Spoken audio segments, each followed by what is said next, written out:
Testing. 1, 2, 3. Testing. I got feedback from you.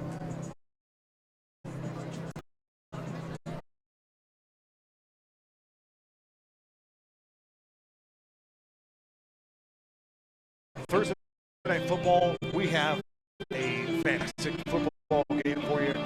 The Higley Knights and the Patriots from American Leadership Academy. Good evening, Kevin Gary, and alongside podcast partner Cody Cameron. Tonight, 10.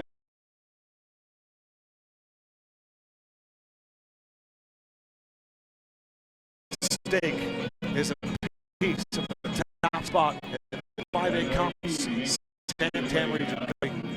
3 versus 4. Cannot picture a better setting.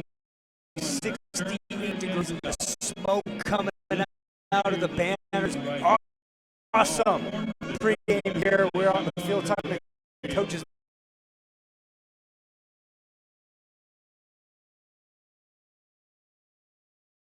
It's region play.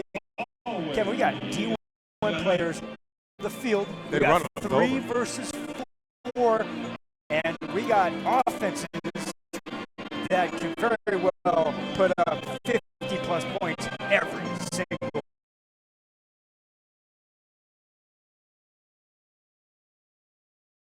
They would take the overlaps of this, but both defenses can make plays at certain times. But you just, at last week, the Higley Knights put up 64.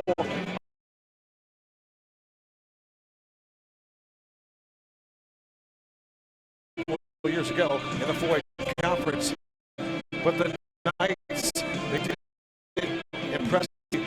We're up big at halftime, 64-0. Jamal, 6 touchdowns, 3 for 207. The dual quarterback for the Higley Knights. He's one half of this, but he is.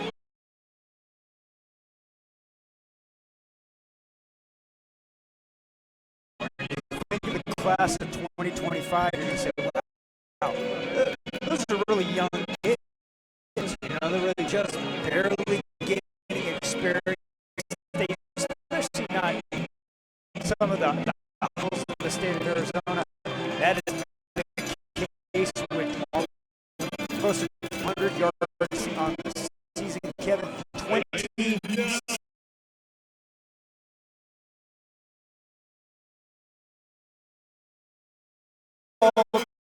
Getting it, or does he spread the wealth between the receivers? Nasty Higley Knights. 2,559 total account, 33 fantastic player.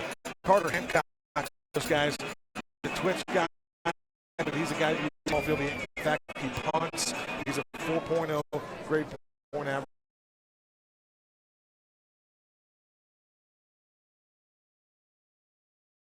Heisman Trophy winner Ty Detmer, the one-time BYU Cougar, the talent on the staff for Max Hall and everyone else. They have games over there. They just teach football in the East Valley. Got a great back,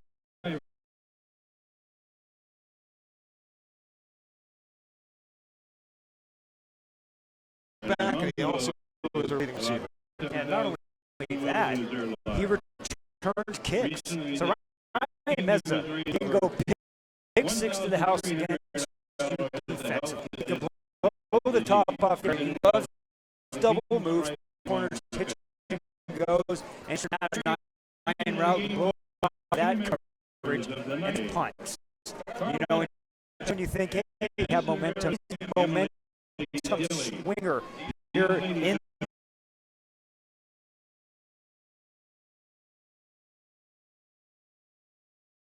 It's what makes him dangerous. Be the kryptonite for the Higley Knights and head coach Ed Zuby. Think about it. The Patriots did one, and then 2-1 in the 5 Big Ten region. Their only loss is for that doesn't seem right. In fact,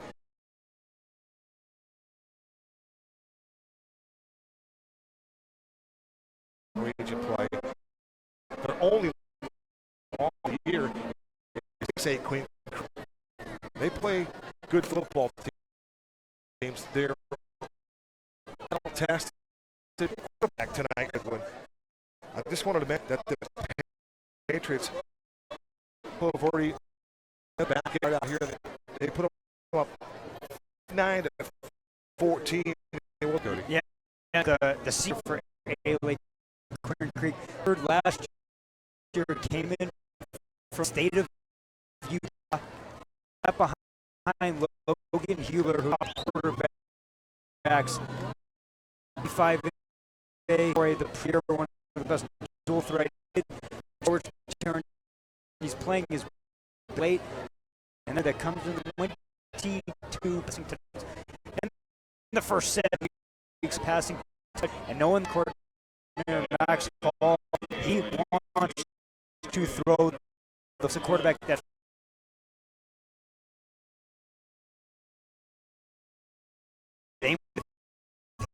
we're potentially 7 to 80 passes in this football. As you're going to do the math, and I thought we might see 80 here tonight. You look at some in 7 games played, he's 175, 1,406 yards, only complete.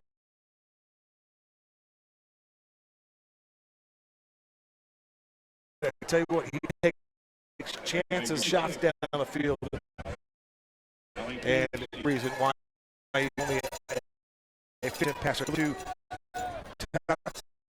touchdown passes, and he does not work very often. Totes for a total of 33 yards. Certainly sack.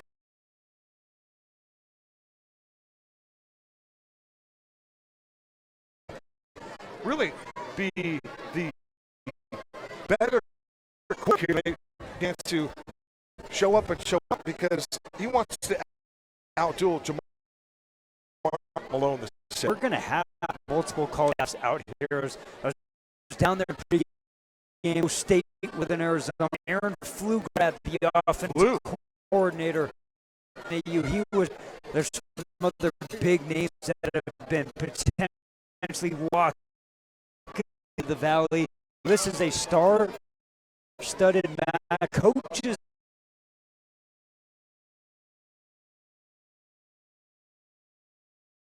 that doesn't necessarily have the off sheet, and go quarterback last. Oregon, ASU, big times, and you outperform him. I mean, that's the competitor in you, right? We're tonight. I am looking forward to that matchup. Cap tonight for the Hancock, all second team. Now he's in the second. We have not. He is an dud for the Higley Knights. 10, and then Alex number 50 gets us started. Tonight we honor those breast cancer as survivors and previvors. Annually, nearly a quarter of Americans with breast cancer, and among those, 4,000 lost.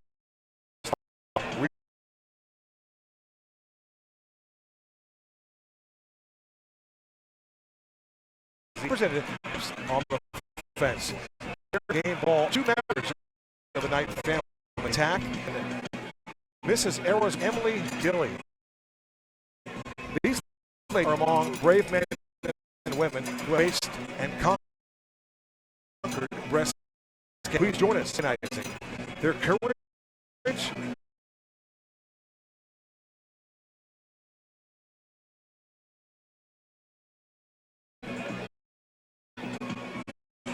The just set. Cody Cameron, Kevin Berry, Cody Cameron, live on Zone 48 Broadcast Network. Thursday Night Football. Both 6-1. A 5A and 10 region clash. And the winner will be in pretty good shape as it relates to trying to get that region, Grand 10 region. Yeah, both these teams are looking to build advantage pretty much throughout the entire playoffs, Kevin.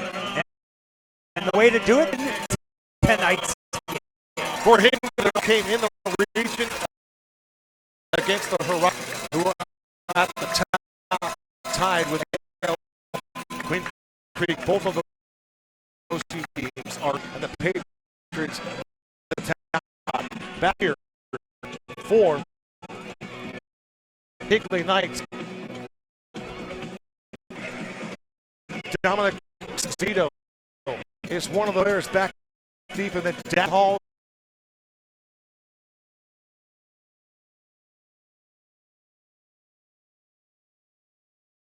Up at there now. It's a low trajectory kick. It's a line drive. It's picked up. Hall with and Hall is tackle around the 30-yard line. 33. The only marker comes in from the side judge, and on the first play of this football game, we are a couple of flags thrown out on the field, but you don't like the ability by Hall to spin move and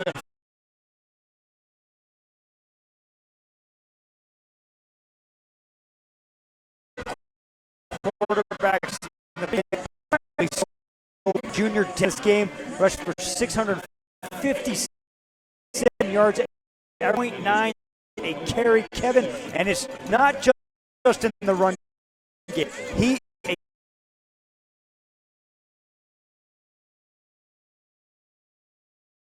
backfield, whether it's a simple wheel route or a Texas route, he's got 232 receiving yards, 15 yards to catch.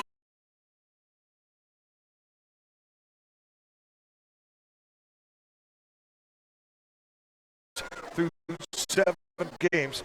Well, that man, we just highlighted right there, Mr. Hall. All right, under center is Jamar Malone, the second.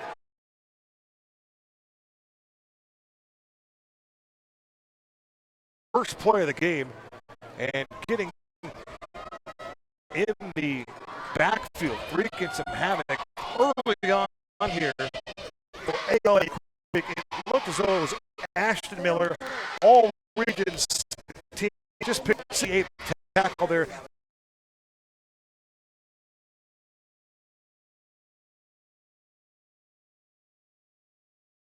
Gage Rogers making a tackle in the backfield. Jackson Hall lines up to the right of Jamar Malone. And as we mentioned on the outset of the broadcast, these two teams want to throw the football. Malone to the outside, right to the back. Pass to Ian here.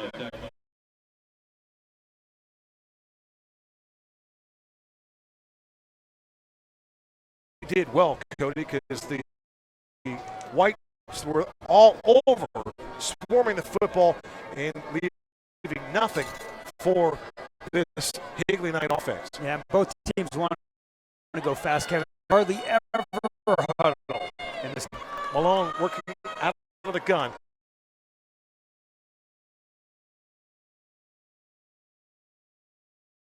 Moving, going to be down, but you like that second effort and the little wiggle put on there by Ian Sear. I do. I like the pass by Malone, too. Just a little high-low concept on a combination route down short to the sideline. What's there? Both deep defenders. They carry the deep short route and see if we got a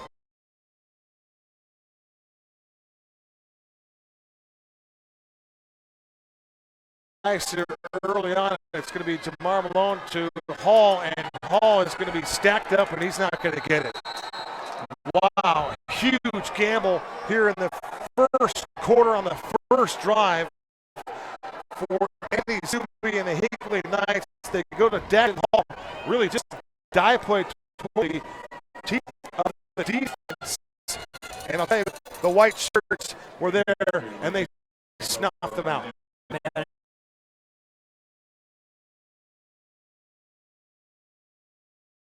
Two edge rushers for A-Lake Quinn Creek are absolute stud. Kevin, 33 Rig Wright, one of the senior defensive linemen, the first one to get there. It's a big fourth down by A-Lake Quinn Creek to start this football. Briggs launched 9-1 steady. He's picking up the 13th tackle for the head coach Side Emmer. Again, this drive.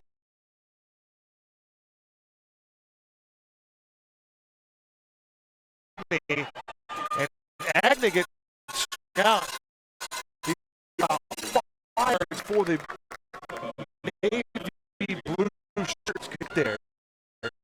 But Agnew showing with scat type rolling ability 30 yards. And same thing, Lake Quinn Creek, they all have running backs. It's going to be Agnew, and it's going to be Mitch Jensen.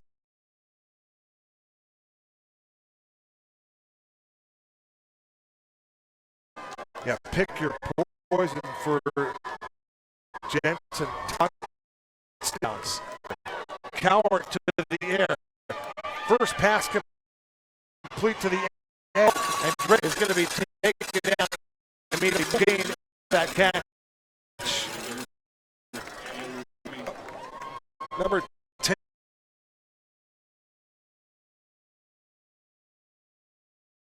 Safety spot. It looked like Andrew Zupi, Eddie's son, picking up the 27 at safety position. And now for the Patriots, they third down and 7-yard drive of the game. Working left, right for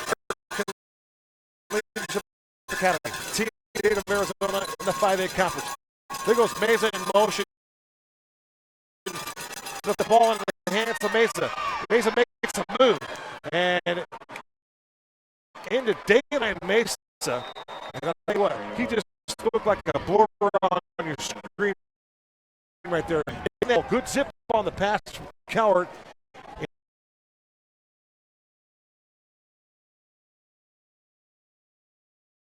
They just motion to the trip side. Both receive. They get a good block. Both are kicking out. And Mason Ortis out there, Kevin, and picks up about 8 yards on the third and move the sticks for the Patriots. Nice play. First and 10. First time this evening, ALA in the red zone. To the right. This will be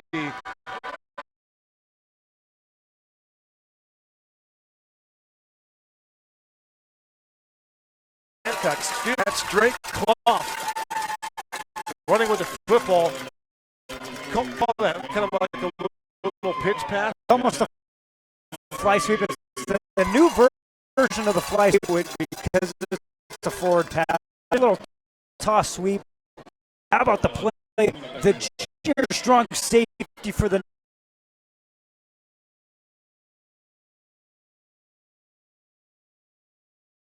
keeping outside leverage and making the tackle for loss.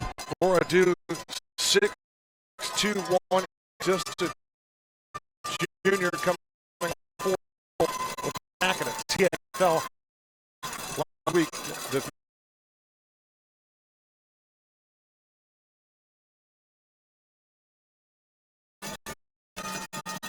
There goes Jalen Williams in motion.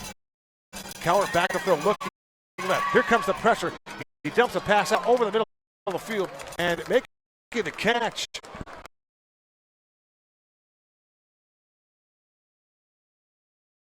The reception again, and he was able to get free in that secondary. The first ball was right on top, right on target, Cody. That was a great job, too, because he had coming defensive end for the Knights, Caleb Boccicello right is grilled in, and Mesa just kind of like a spot curl there, and Cowart hit it on him. And now, once again, they have a third and manageable after second and 13.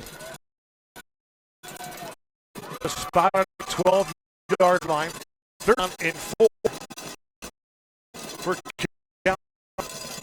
Jordan Cowart in the back is Riker Scott. On it, and Scott's going to run right. And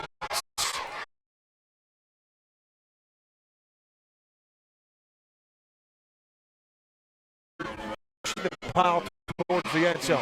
Just great work, great team there, and how about on the offensive line? Those guys doing some damage over there. 7 Matt 4-2-9 snap, go right up the middle again, and the Knights are there to respond. So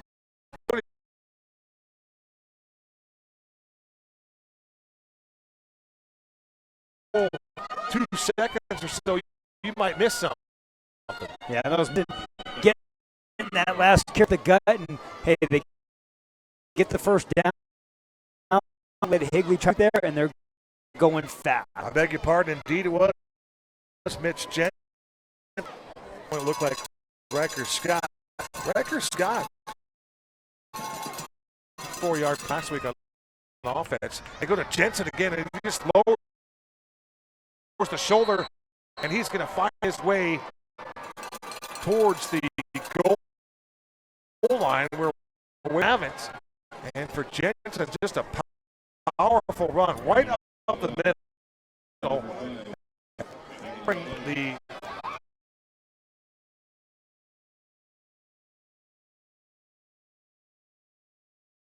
marking him at the inch yard. This will be in a football, and they get the Jensen, and Jensen is just going to break the point of the goal, plunge into the end for an easy 6 point. 57 to go. Score of the game is a touchdown. It was a run. Running back Mitchell gets into the box for the time that and for Jensen last week touchdowns.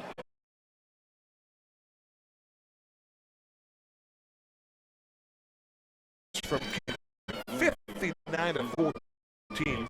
Play impressive. I don't think both teams set things up right here with the 55 plus watts last week. Point the snap is good. The Duke, the holder, is up and through.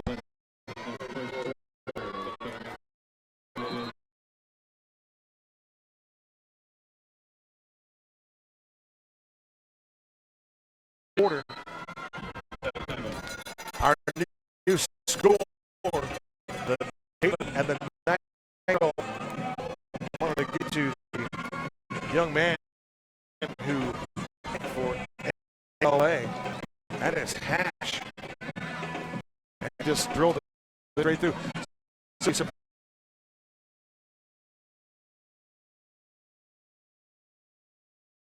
off the 30-yard line in his own territory and quarter one. So usually, yeah, but when you have an offense like Higley, who is known to put up points, they pretty much come into this game averaging roughly over 40 points a game, Kevin.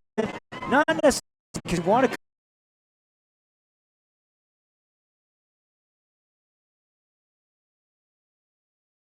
5 with it, but Jamar Malone in this receiving core, you can score at any time. But you cannot ask for a better start for the AOC Patriots. No, you can't. We were able to get a third down. They were able to find it twice.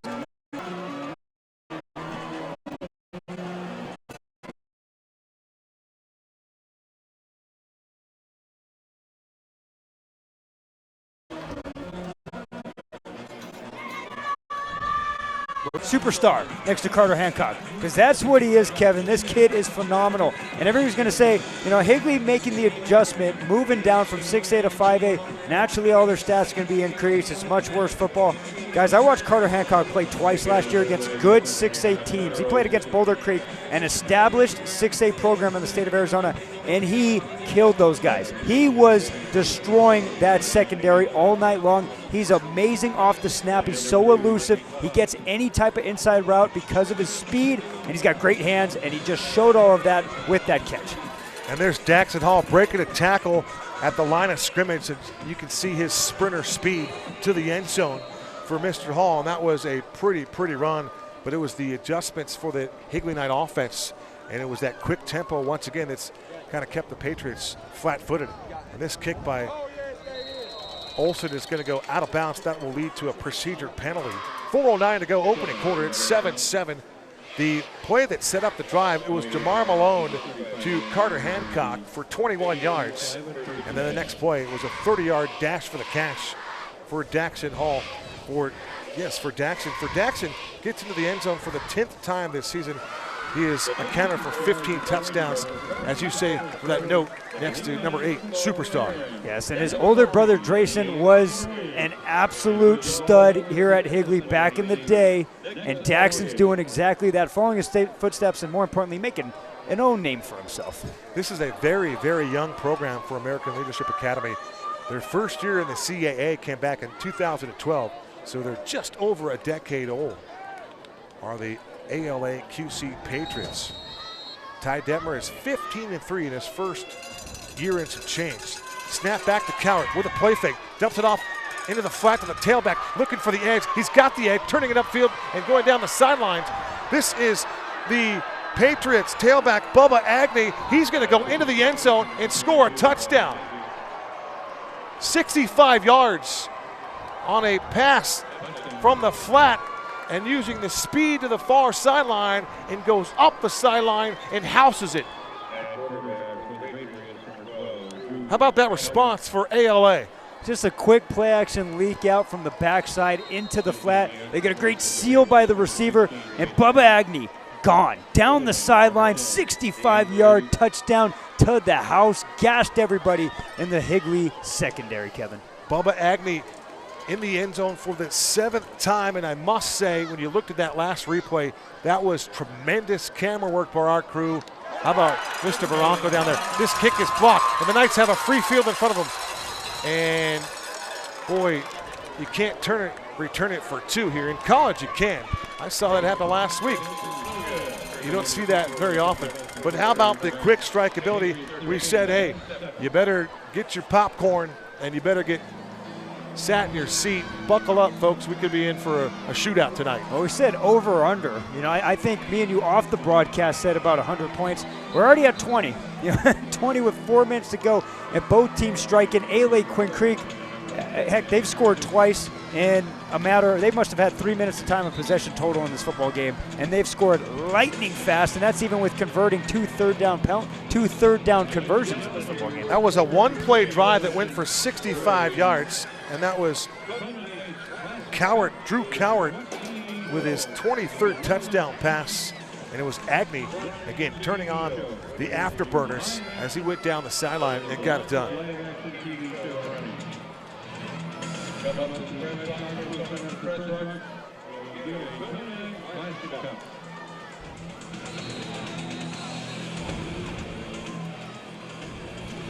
Just a reminder to some of our fans here tonight and people watching this evening's game. The reception here at Higley High School, they have absolute no Wi-Fi. So we are doing our best to bring you the pictures here tonight. What's interesting for us here is Hall lets that one go through the wickets and into and will go out of bounds just before it approached the end zone. So that'll be a procedure penalty. Pretty good gamble there for the tailback and the return man. This is Daxon Hall. But from our vantage point here inside the stadium, we've continued to receive our signal and everything is polished here, but we apologize for any technical difficulties that people around the globe might be experiencing here watching this one. It's 13-7, the point after try by Drayson Hatch was blocked. And for the Higley Knights, Jamar Malone right back to work. This will be their third drive of the night, Cody, and they scored a touchdown the last time they had the football. Yeah, and I just look at it's been similar start here. Right? Literally, Higley kicks it out. A.L.A. Quinn Creek gets phenomenal field position. They score on the first play. And the same thing, A.L.A. Quinn Creek does the same exact thing on the next kickoff. So pretty mirrored images here of some bad special teams and good field position for both offenses. Unique formation here. It's a form of the pistol with two backs flanked to the right and left of Jamar Malone. Takes the snap back and whips a pass to the far sideline as Ryan Mays is there to greet the wide receiver with some rudeness. Dominic Esposito gets spilled to the turf by Ryan Meza, and Ryan Meza showing his toughness. For Meza, he's an all-conference cornerback, outstanding cornerback at that. Malone will go to work on a second attempt from his own 37-yard line, and it'll be a handoff to the interior, running the football on the far sideline for the Knights. For Higley, with the toe, that was Carter Hancock. Was it a dump pass? No, that was actually just fly sweep there. So they fake the inside zone, go fly sweep. Great play by Ryan Meza on the outside. Meza is a talent. They give him the jump. Well, Meza starting to warm up in this football game. Meza picking up his 21st tackle of the season. He was sitting on 20 for number 20. The top tackler on this team is Ashton Miller, leading the way with 67 tackles. How about two players, Leduc and Miller, both have 60-plus tackles through 7 games. That's pretty impressive. Yeah, just watching their first 3 defensive schemes here. They're rotating those guys almost in a rotational cover 3. So one guy is coming down force, and the other guy is filling the alley on some of these runs, and they are active in the run game. Hancock in the slot to the left with Jamar Malone. It's Esposito next to him. So 3 wide receivers to the wide side. This is a 4 wide receiver set for Jamar Malone. Hall is flanked to the left. Snap back for Malone. Here comes the pressure. Deep ball. He wants it all, and he just missed. Esposito streaking down the middle of the field. He was wide open, had 3 steps on the nearest defender, and Malone was forced to release that football a little bit too early. So this is what you can't do if you're A.L.A. Quinn Creek. They bring everybody. They go double A-gap blitz with their inside linebackers, and when you do that, and you're a defensive back, you were taught 2 things, Kevin. 1, never give up inside release. That happened. And never get beat deep. That happened. That's 0 for 2. If you're bringing cover 0 and you are not raidering it, meaning you're showing pre-snap and you try to do that, you have to play back and cannot give up that. This is just a sophomore quarterback. A little more loft for that, and that would have been a touchdown. Malone steps up in the pocket, and he slings a pass over the middle of the field on a crossing route.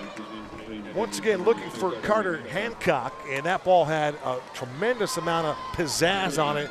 It was just too hot to handle for Hancock. And that was covered well. They dropped back here just looking at the replay. The safety stayed in his middle third. The inside backers dropped in their pass drop. And an incomplete pass because of the pass breakup. Look, there's three Patriots all around there converted to the football. That's a good job by the secondary. And that was a nice job by Malone to step up in the pocket, buy a little more time, and give himself a chance to have success. Just misfire there. Malone again takes a snap back. They go to Hall, and Hall's going to be wrapped up. He's going to be thrown down to the turf. Immediately, Nate Leduc all over that play. Leduc having a huge first quarter, his 3rd tackle of the contest. And he just flies the football. He's got a lot of speed. Kevin, that is an incredible play because I guarantee you Higley probably runs this play 4 or 5 times a game. They motion 2 trips bunch, and they go 3 inside routes. It is a natural pick play to whoever's trying to go over the top. That is Leduc from his safety position. He avoids all 3 picks. I call it a pick. The offensive guys are going to call it an offensive rub route. A rub, yep. And out into the flat, and he tackles for a loss. That is a fantastic wrap-up tackle by Nathan Leduc. That was phenomenal, to say the least. Carter Hancock, the 4.0 student, sends Ocean into the night sky, takes a big-time hop, and it's going to carry him into the end zone.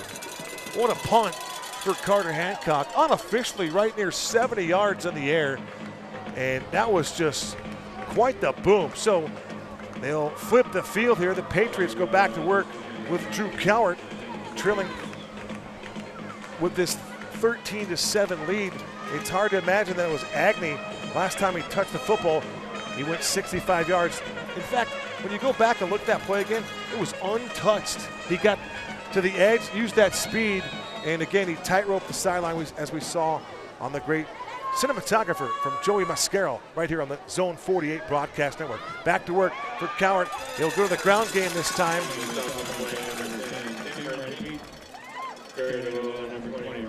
Ryan Mesa runs into Kamarian Pete, and Pete a little bit shaken up.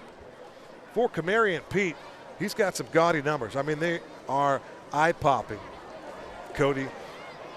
20 solo tackles, 20 assists, good for 40. 10 TFLs with 6 sacks. He has the propensity to be disruptive. Yep, and when you look at the class of 2025 in the state of Arizona, Higley's got 2 on the best on each side of the football. Jamar Malone, their dual threat quarterback, he's a sophomore, and then Cam Pete, the 6'2", 200-pound outside backer DN. He could play pretty much anywhere on the front seven. They move him around just everywhere, and this would be a killer here. It looks like it's a head or neck injury. Good thing, he's standing up, that's good, because he came in like a bull and made that tackle for one last stop. Speaking of a bull, how about Pete? 11 tackles last week in that shutout over Mesquite. He had 4 solos, assisted on 7 more, and also picked up 3 TFLs and a sack. So you can tell that this young man is one of those guys that wreaks an awful lot of havoc. All right, 1:35 to go. Opening quarter, clock moving. 13-7. Patriots have the football. Drew Cowart is the quarterback. There goes Agnew in motion to the far side. Empty set now for Cowart. Looking left, has the time, delivers left, and the ball is caught, and then the receiver is dropped immediately by the Knights. Making the tackle was Kyler Peck, and the reception for ALA, I want to say that might have been McCabe, but we'll double check that here. Nope, we're going to go down 8-2 to the 8s, which is another. Preston Applegate makes that catch for Preston, his 3rd reception of the season. 3rd down at 7. Ball is spotted on the Patriots' 24-yard line. Huge play for Eddie Zuby's defense. They're showing blitz. It's Peck to the outside. Here he comes. He's got Cowart, and now more pressure coming, and the ball is lost. And picking up the football in the end zone is Kyler Peck as he recovers it for a touchdown. Oh my goodness, that just happened, Cody Cameron. They're going to roll that a backwards pass there, Kevin. It's either a backwards pass or it's intentional grounding, because that ball did not get to the line of scrimmage. Kevin, that's a backwards pass. That should stand as a touchdown. That's a heck of an effort play by Kyler Peck. Coming off the edge, misses the first time, does not give up, picks up the backwards pass, and dives into the end zone for a defensive touchdown for the Higley Knights. Peck started it. Botticello also was involved in that. He was wreaking a tremendous amount of havoc as well. You talk about a disturbance. Boy, that group right there, Peck and Botticello, and they force the turnover, a strip sack, and Peck with the recovery in the end zone. Point after try is good. Our new score with 23 seconds to go in the first 12. The Higley Knights 14 and the American Leadership Academy Patriots 13.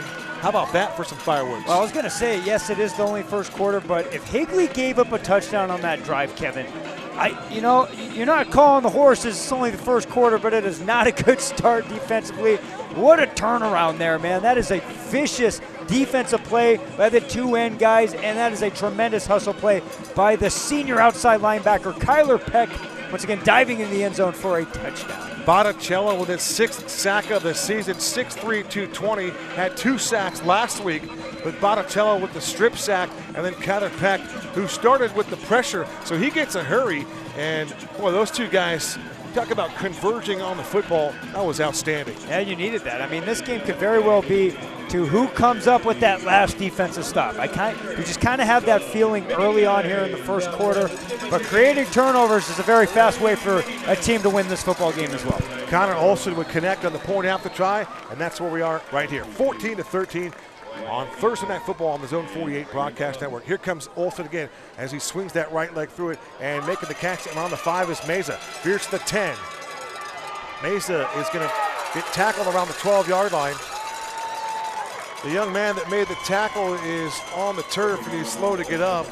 That was Xavier Zeimer. Zeimer with a special teams tackle, his 14th of the season, 5'9", 165, was able to latch on to Mesa's ankles and hang on. That's all you need to do is wrap up, especially the special teams tackle, where Ryan Meza is almost guaranteed to make the first one or two guys miss. And that is a great play because now ALA Quinn Creek is starting behind their 20-yard line. Mesa with 27 receptions on the season with 2 here in this first quarter. 2 for 22 for Mesa. All right, it's Cowart under center this time, and they'll run it up the middle, and running it with some authority is the tailback Jensen, as Jensen runs into Mr. Kyler Peck, as Kyler Peck has picked up his intensity here the last couple of series, getting after it and mixing things up in the backfield. Kevin, it's not going to happen, but I would love to see ALA Quinn Creek do this. Heck, go under center, go I formation, control the line of scrimmage, and work your play action pass with some of the dump offs to the flat. Heck, one of the dump offs to the flat off play action already bust for 65 and a touchdown. If they do that, I'm not sure if this is really a game. I think they can own the line of scrimmage. Are they going to stick to that game plan? We shall see. This is Thursday Night Football on the Zone 48 Broadcast Network, presented by Trey Clarkson's State Farm Insurance Agency. Higley Knights County, moms of seniors, get ready to be moms. Every game is a mind game. Distracted, too heavy, too tired. Nah, that's all in your head. Train your mind. Train your game. Because your only limits are the ones you put on yourself.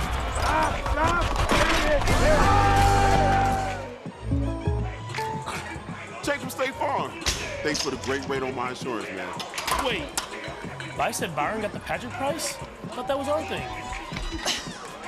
Thanks for the killer rate, Jake. Shreddy Betty got it too? Patrick, State Farm offers rates that fit anyone's budget, even on a man handstand. Thanks again, Jake. Up top. I'm gonna go work out these feelings. For surprisingly great rates that fit any budget, like a good neighbor, State Farm is there. Call or click to get a quote today. Welcome back to Higley High School. Kevin Berryberry alongside Cody Cameron. It's 14-13 after the quarter change. And now working right to left is the Patriots quarterback, Drew Cowart, 6'2", 190, the senior. Passed for 336 yards and 4 touchdowns last week. ALA has outscored the opposition 312-100, and there's more movement up front. Good crowd on hand here. We would have hoped that this place would have been standing room only here, but this is not a bad Thursday night crowd, Cody. No, I mean, this is packed. I got people next to me. I got the grandparents with the blue Higley Knights cowboy hats getting rowdy with the cowbells, Kevin, that are lit up. I mean, this is amazing. We got people in Halloween costumes. We got 70,000 cheerleaders in front of us. They must have a future night or something like that here at Higley. This is popping, man. Outstanding atmosphere here in the East Valley. We are at the home of the Higley Knights here in Gilbert, Arizona. 4 wide receiver package for Cowart. And this will be a run play. And he was starting to run it near side, and then he slammed on the brakes, turned it upfield, and found a hole up the middle for Jensen once again. But Jensen, he just runs with a lot of power, kind of runs low to the ground. Nothing flashy from Mr. Jensen, but he's effective. Kevin, he's strong as an ox. This is what I said in the first quarter. Maybe ALA Quinn Creek up in the booth here, they're listening to me. Run between the tackles. Set this up. You don't have to throw the ball 45 times, especially when you got a running back duo of Bubba Agnew and Mitch Jensen. Hey, Kevin, they are under center. Look at this. How about that? Second time in the last 3 snaps. The turn, the play fake, Cowart on the roll in the boot. Has some time. He throws, and the ball is incomplete. Boy, he made a great fake. Good deception with the football, had all kinds of time, just rushed it a little bit, but you have to credit the black shirts, in this case, the Higley Knights, playing well in that secondary. You know what it does, though? There's no pressure. Why is there no pressure? Everybody's committed to the run, shallow, everything's sucked up. That bootleg is there because you just ran between the tackles 2 of your last 3 plays. What happened on the defensive touchdown? There's pressure on the edge. They're not going to a run because they weren't effective in that. Drake Clough lines up to the near side, has single coverage across from him. Providing that coverage would be Kyle Parker. And the pass is complete in the backfield for Meza. Meza trying to split some defenders. He does, and Meza continues to run with authority down the sideline. And he's got the first down.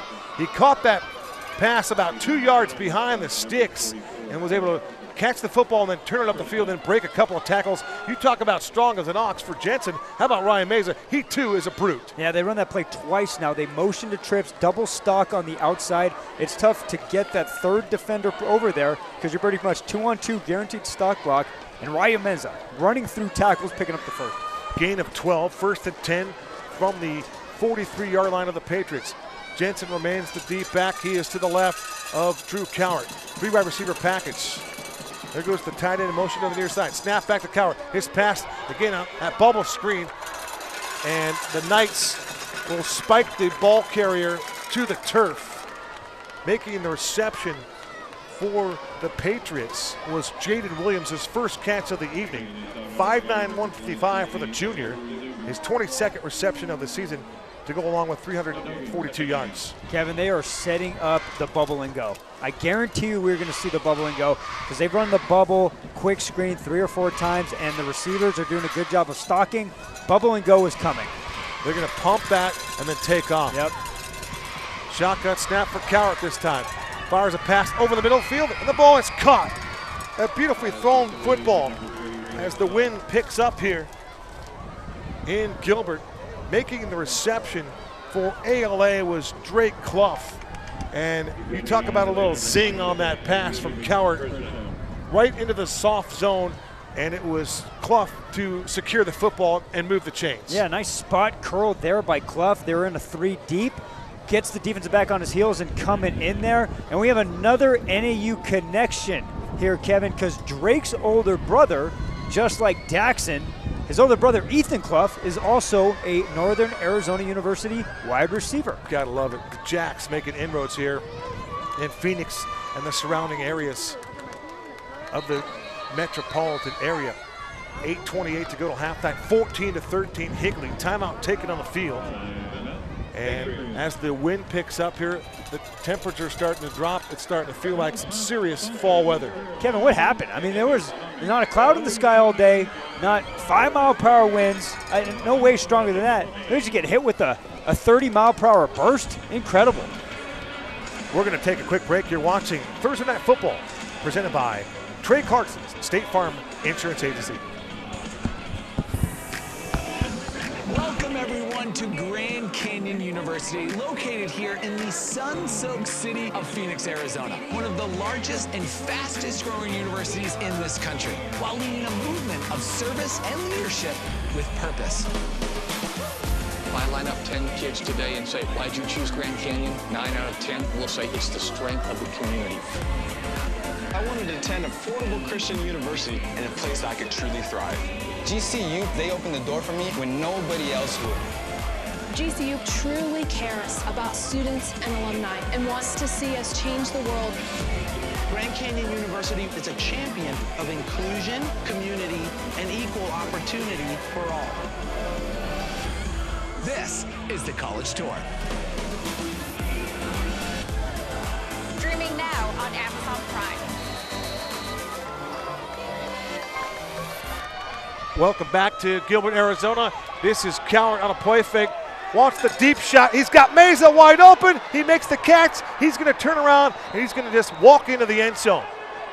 53 yards. Correction, make it 47 yards. I beg your pardon. You talk about another quick strike, Cody Cameron. First play, right out of the timeout. Beautiful faking up front. It was Cowart again. 2 fakes. All kinds of time. Offensive line was impressive. And then, well, he drops it in the breadbasket. You tell us the rest. Coverage breakdown. The free safety absolutely flies down to fill the alley on not 1 but 2 fakes. They fake the inside zone, and then they fake the end around. They have that motion all day. Free safety fills the alley, middle's wide open. Ryan Meza sitting out there all alone, not a defender in sight. Pitch and catch, touchdown.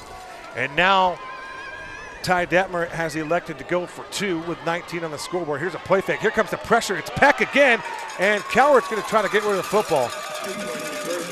Peck was there, as well as Eli Schmidt. And I tell you what, we see a lot of amazing things from the quarterback play at any level, whether you watch it in the NAIA or you watch it in NC2A, college football, Division I, FBS, or you watch it on Sundays. But every quarterback is always trying to make a play, whether it's a right-handed throw, a left-handed throw, a kick, a punt, head it, whatever they got to do. And Cowart, he's trying to do the same thing. You got to love the no-quit attitude. But in this case, you got to protect the football. And Higley's losing here by 5. But 3 big plays in this game: the block kick, the stop there on the 2-point conversion, and the defensive touchdown. You add up all those, Kevin, eventually those are going to come and help you. If you're LA Quinn Creek, you got to execute in the special teams game here, and we will see what happens. For Ryan Meza, he already has 4 receptions here in the first half. He's over 73 yards in receiving, and there's still the majority of the second quarter to play.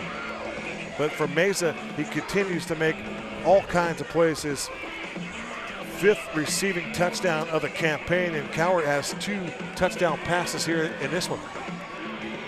Jensen scored first, then it was Agnew 65 yards down the sideline, and this was a 47-yard ball from Cowart to Ryan Meza. It's been big plays here for the Patriots. Will the Higley Knights find any answers, and can they come up with any way to slow down this team?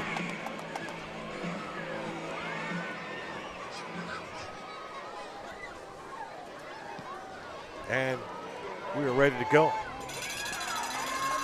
On the return here for the Higley Knights. This is Esposito as he darts in and then bounces it out. Here comes the penalty marker from about 35 yards away. But Drayson Hatch with a strong leg in his own right. So the 2-point conversion was unsuccessful for the Patriots. 8:11 to go till halftime. It's 19-14. A special night here in Higley. The Air Force Junior ROTC was here for the 16th year with 110 cadets enrolled from Higley and Williamsfield High Schools. The cadets are some of the finest students and community servants in the school district.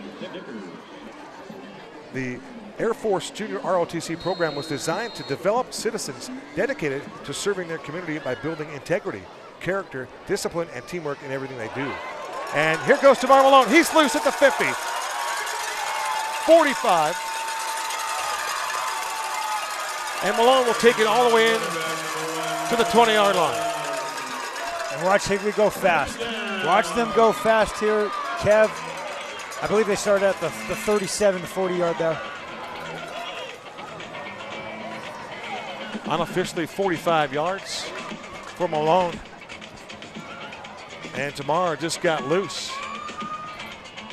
Design run for Tamar Malone. Well, actually, it was a pass, but the third thing you cannot do when you're in cover zero, you're blitzing double A gap, is to give up the A gap. That's exactly what they did. Tamar Malone diagnoses it, sprints up because there's not a soul, there's no safeties, no inside backers on their drop. No one in sight. He has to come out for a play, it looks like. All right, here's Hall, and Hall's going to get taken down in the middle of the football field. Carson Rice all over that play.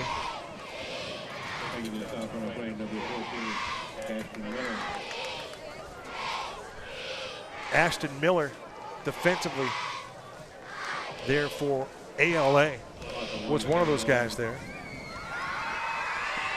This is what I want to see, Kevin. This LA Quinn Creek defense, 38 sacks coming into this game. I want to see them get after it. They're mixing up a ton of A-gap blitzes. They're showing it pre-snap too. Higley's getting a good read of it pre-snap. They rush 3, they show 5. Here they come. Daxton Hall, the running back, picks up a blitz, and the pass to the end zone is incomplete. Boy, Tamar Malone was looking to put the ball in the hands of Carter Hancock on the left side of the end zone. Cody, you probably picked it up on ISO, but how about that blitz pickup by Daxton Hall to allow Malone to throw that ball into the end zone? It was double coverage, but Hancock had a shot at it. That was an incredible ball. He put that right on the top head of the defensive back who was face guarding the receiver so he cannot turn around, especially with the late hands from Carter. Tremendous picks up by Daxon Hall in the A-gap blitz as well. 3rd and 11 from the 22-yard line. Stepping into this throw, making the catch is Hancock on the 20, makes a move to the inside the 10-yard line, and he's going to be stopped around the 4-yard line. But how about the move after the catch by Carter Hancock, and the delivery of the football was absolutely on point. Quick tempo again. This is Jamar Malone. He's going to keep it himself, and he's going to get hit. The ball's loose, and it looks as though the ball's recovered for a touchdown. That was a fumble recovery in the end zone. Cody, are you seeing what I'm seeing? This football is bouncing around like a pinball. Dom Esposito. That is another hustle play for the Knights. He comes off his route and dives into the end zone recovering, because I believe, and we're going to watch the replay here, that ball's out, Kevin. That ball is out before he gets in the end zone. There's Dom diving into the end zone, picking it up, and that is a touchdown for the Higley Knights. So for Dominic Esposito, he records his 10th touchdown of the season on a fumble recovery from Jamar Malone, the second in the end zone. That is unorthodox, if we could say so. Snap back, the hold is good, and the kick is through. 6:51 to go. In this opening quarter, it's 21-19. The Knights have the lead. The kick by Olsen was good. Let's take a look at this again. Ball is definitely loose. Boy, you can make a case that Malone might have scored, but that ball came out. But Esposito, again, Johnny on the spot. Over there trying to make a bid for American leadership was Kawhi King.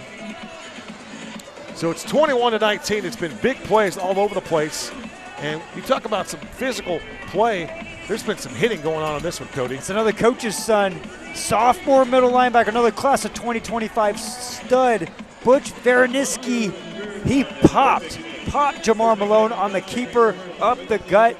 I want to say something, Kevin. I love the flow of Higley's offense. If you are A-Lay Quinn Creek, they are in cover 0 almost every single play. They are blitzing Mitch Jets, and that's almost the base defense at this point. You are not going to win a lot of one-on-one battles with Carter Hancock in cover 0 on any single route. That play right before the touchdown, just a simple out. Jamar Malone is doing a great job of timing and putting that on the chest. You have to be efficient tacklers. You have to get to the quarterback. It's not happening right now. It's not. It's Olsen for the Knights. Ball is spotted on the far hash mark at the 40-yard line for the right-footed kicker. As he swings his right leg through, it's end over end. They go right back to Mesa. Mesa at the 1-yard line, veers the 5, 10. Mesa again with some speed out across the 20-yard line to the 25, and he just missed breaking that one right up the middle. He would have gone for a long way. Kevin went away. He was one tackle away from busting that loose. People are going to say, why did he pick that up? 3 bounces. He's on the 1-yard line in the corner right there. And you see any dancing from Ryan Meza at that? Not at all. He runs kicks back like he's catching a pass, and that's north. I'm running through you. We've had a lot of receivers. Terrence Hall, Mountain Ridge, same exact physicality, and I absolutely love that, man. I'm going to run through you. I'm not going to dance around you. That's what makes Ryan Meza very good. I tell you what, Terrence Hall likes to initiate the contact. I think I even sent something out about that last night as there was lots of social media on that man last night. Here's a crossing route. This is Meza. Meza turns it upfield, and there goes Ryan Meza once again, and he's going to take it into Knights territory. Face mask upcoming as there's another 15 yards going to be added to the end of that Ryan Meza run. That was a 35-yard play. We'll call it 37 yards. From Cowart to Ryan Meza. Meza now over 100 yards here in the first half. He's putting on a show. Yeah, and they love him on the leak outs in the flat. This one was different. This is a clear out with the drag. They have all these deep routes, and these almost has a wall, a brigade of offensive receivers blocking for him on the backside drag. Kevin, Idaho State, NAU, they're on the sideline. You know who is shining the brightest right now of all these players? Ryan Meza. Ryan Meza. I tell you what, back defensively for the Knights was Kyler Peck, the 6-foot senior, playing at 180 pounds. He's been very, very active in the last 4 or 5 plays. He seems like he's been everywhere, and that is Deuces Kyler Peck. 37-yard pass play. Cowart to Ryan Meza. 1st and 10 as they put the ball on the 25-yard line. Cowart. Deep ball, far end zone, and the ball is caught for the touchdown. Jaden Williams was streaking all alone into the end zone, and Mr. Cowart hit him on a dime. There are all kinds of pyrotechnics going on here tonight in Higley. It's 25-21, point after try upcoming here. But Williams just blew by the defense as he looks up into the sky and hauls that one in. That was just too easy. What a delivery of the football by Drew Cowart. I'm not going to say I could predict the future here, Kevin. What was that play? Pump and go. It was a play action, fly sweep, pump and go. Guy stayed out there. Rock, we call that rock now, and it goes for 6. For Drayson Hatch, he drills the point after try. 6:11 to go till halftime. Our new score, the Patriots 26, the Higley Knights 21. And we just want to pass along, we are trying so desperately to bring you back the signal and the pictures. If for any reason that you are not watching tonight's game live, it will be loaded up on the Zone 48 YouTube channel upon completion of this evening's game. That we know. But hopefully we'll regain this feed here. This has been a spectacular first half, as indicated, as we thought it might be, an absolute shootout at the OK Corral. If we have live stats, we'd be pretty close, Kevin, to about 250, 300 total yards of offense already. Heck, we already have teams. 47 points, and we're still 6 minutes left in this first half. That over-under on 100, which is just an astounding number. Two high-powered college teams, that over-under, I don't know if it's ever higher than in the 70s, unless it's a live bet here. This is well on its way to being over 100 points. Yeah, let's just go back on that, too. Okay, the first play, it started on the 20-yard line, and they went to the 25, right? Yeah, Ryan Meza got a nice screen at about the 45. That was 25.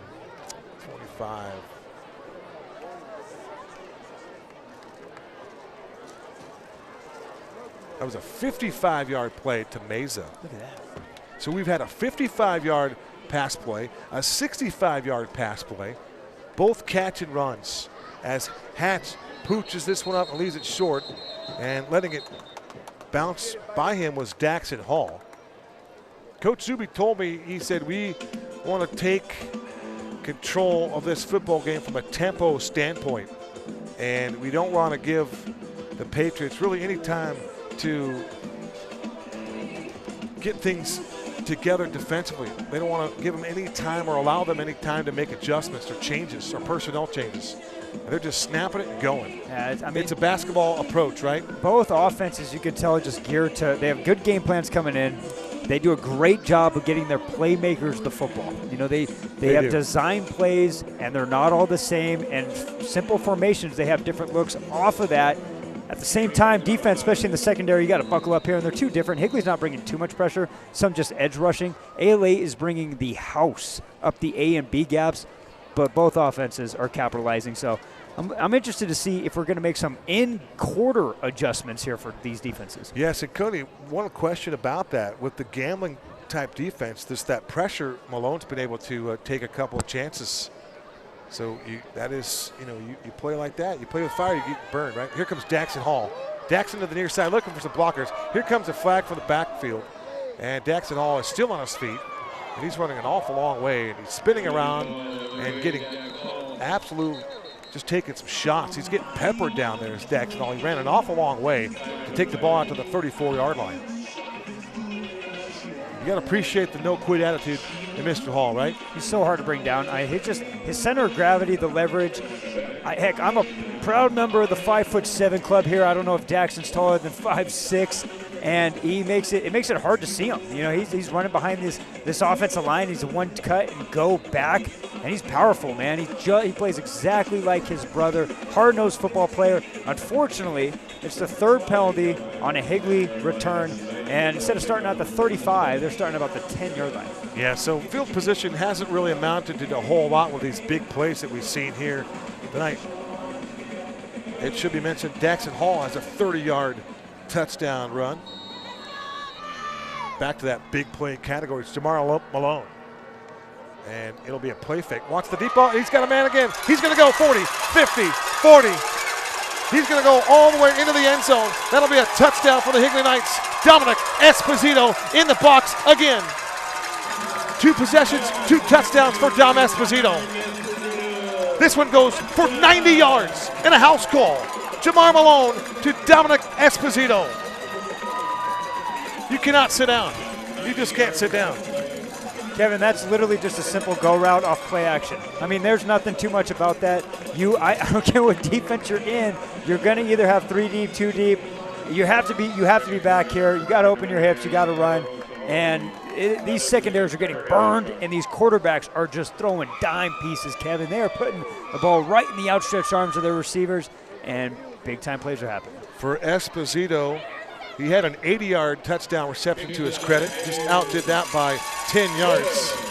His 10th touchdown reception of the year goes for 90 yards. And for Jamar Malone, he continues to put on a show. He dazzles. Great play fake again. Jensen was coming up on another A-gap blitz, Cody, and the wide receiver had the defender beat by about 7 yards, and I don't even think he was that close. It blows my mind. You know what both offenses want to do, and yes, they do a good job of hitting the flat. Yes, they have running backs to go, but the number one thing that used to drive my defense coordinator crazy, and especially my defensive backs coach, blowing coverage, giving up the deep route. You can give up the 10-yard curl, give up the 5-yard in. You live for another down. You know, you live for another down. You live for another down. You play fundamental football. And I said before that play, you were looking at close to 300 yards of total offense. We are well on our way to 500 yards of total offense in the first half, Kevin. It's incredible. It is absolutely mind-boggling. And you do bring up a good point. Will there be any kind of defensive adjustments here in this one? We haven't been able to use our play counter tonight because it's been 1 play, 2 plays. The longest drive, unofficially, I have, Cody, is 5 plays. 5 plays was the longest scoring drive. All right, it's Meza from his own goal line. Meza gets popped at the 20-yard line. We'll call it the 18. Coming up for ALA was Jacob Pitts.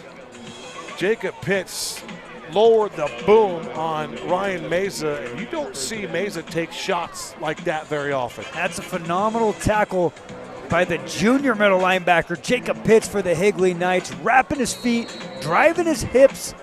That's a good time. That's a big-time play there. Now, let's make some stops on the defense side of the ball. The leading tackler on this football team with his 68th tackle. This one comes on the special teams variety. It's Jensen on the sweep, trying to bounce at the outside, and Jensen just runs hard and takes 3 or 4 blue shirts with him down to the turf. Excellent run there by Jensen. And for just a moment, everybody has a chance to collect their breath. How about that play by Higley's defensive standout, Kamarian Pete? He's back in this football game, banged up or not. He was there to string him out and get the tackle on Jensen. And if you're Higley and your run defense, you want to stretch them outside because you have players who can run sideline to sideline and make plays like that. I think that fits that defense better. Jensen remains in. He's to the left of Cowart. Gets the call here again. Start in, bounce it out, and he's got a very productive run.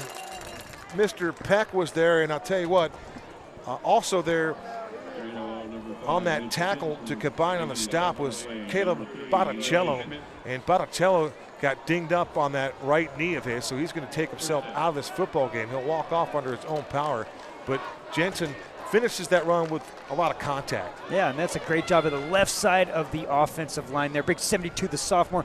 Jonathan Shively blocking down, sealing his guy, giving that edge open for Mitch Jensen. Cowart, 2 wide receivers to his left, 2 to the right. Jensen remains in as Cowart changes the play at the line of scrimmage. 4:15 to go to the break. It's 28-26. Jensen again as he slams on the brakes, and there is nowhere to go for Mr. Jensen. Running right into him and taking him down to the turf was Eli Schmidt. Schmidt with his 52nd tackle of the year. The defensive end, 6'4", 205 for the senior. Another guy that has that big body, and if you are able to stay at home, read your keys, you can make some plays. Yep, and nickel corner Kyle Parker doing a good job of forcing as well, coming off one of the receivers, and he's the man on Ryan Meza right now and getting his nose into the run game there. Clough lines up to the outside. It's Easton to defend him. From the pocket, it's Cowart. His pass is complete. And making the catch on the far side was Jaden Williams. That's the second reception for Jaden Williams. He has a touchdown reception this evening, the third time he was targeted, but that was a chain-moving catch on a rifle pass from Drew Coward. That's a great job by Williams because he's covered. He literally, and the inside backers are dropping in their pass off, safety's right over the middle, and he comes back to the football. Comes back to the football, grabs a great pass by Coward, and he turns it up and picks up a first down. Breaking the huddle and lining up to the near side, this is Drake Clough. Single coverage provided across from him for Coward. It's a handoff. They run it to Agnew, and Agnew runs in to the Knights defense, and the Knights defense stand him up. That was stout play from Eli Schmidt and friends. Also contributing there for Higley, it looked like Bauer Fitch was involved on that, the outside linebacker. 5'9", 180. They combine on the stop. That's the 29th tackle for Mr. Fitch. We got some good defensive play here on this series, but also I like what Alay's doing. Yes, they're getting 3 yards of carry, and you're like, oh, it's not as explosive as a play. You're controlling the type of possession here, and you're running between the tackles. That sets up the pump and go and the play action and everything you've been successful with. And how about the idea of just kind of giving your defense a chance to collect their breath as well? 28-26, 2:19 to go. This is Meza. Meza to the 40. Bounce it outside to the 45, and they'll take him there, and then he gets drilled, and that's going to be a penalty. And let's hope Ryan Meza is okay because his head took a shot on the bench. And be careful as you pull him up. Let's hope that Ryan Meza knows that he is in the city of Gilbert. That was a little bit on the extracurricular side. If we could see that one again. Once again, it was that little pitch pass, that little pitch jet. It was the hit there. Now he's out, and it's that extra 2 shoves, and he's clearly about 1, 2, 3 steps out. And you're right, that's a scary play there, Kevin, because he was about 3 inches from hitting the back of his head on that Higley bench, which is a good, I would say, 8 to 10 yards off the side there. That's about 3 late pushes there from the Higley defense. Clearly that was unnecessary. Caden Milner was the one that popped him out of bounds and then at the same time offered him a little handshake and a help up that he declined. But that's a costly 15 extra yards for a team that doesn't need any extra yards. They can move the football at will without any help. There goes Agnew leaving the backfield. And they go to Jensen up the middle with a big hole. Jensen in space as he continues to try to drive forward, and he does. It's going to take 3 jerseys to take him down. Ball came out late, and recovering the fumble was Kyle Parker. The fans here wanted that fumble to stick. That was a great job of really swarming to the ball carrier, and they're trying to stand him up, Cody, and strip the football. Yeah, it was a good job, but it's a better job by Jensen. And this is, so I'm talking, they kind of went to some outside stretches with him. Inside zone, let him go A gap, B gap, get your interior offensive lineman to the second level and let him work because he's averaging about 9 yards of carry on that offensive play. 15-yard run from Jensen. Play fake for Cowart. Throws on the run. The ball is caught by Agnew. Turns upfield, and Agnew goes down the sidelines as he takes the football towards the 10-yard line, and another penalty marker comes in from the side judge, which let's give you our officials here this evening. Our referee this evening is Hoffa Federico. The field judge is Jason Evans. Our back judge is Michael Ramirez. The side linesman is Johnny Price. The head linesman tonight is Jaime Guerrero. Our referee is Alex Herrera. And the line judge is Michael Macayano. Michael Macayano. I like that. Very nice. Very nice Italian name. Good pronunciation from our play-by-play guy here. 1:32 to go in the half. It's 28-26. The Higley Knights have lead. A couple of touchdown passes here for Jamar Malone. He also fumbled into the end zone, and Dominic Esposito recovered a touchdown. It's been big plays all over the football field here tonight in Gilbert.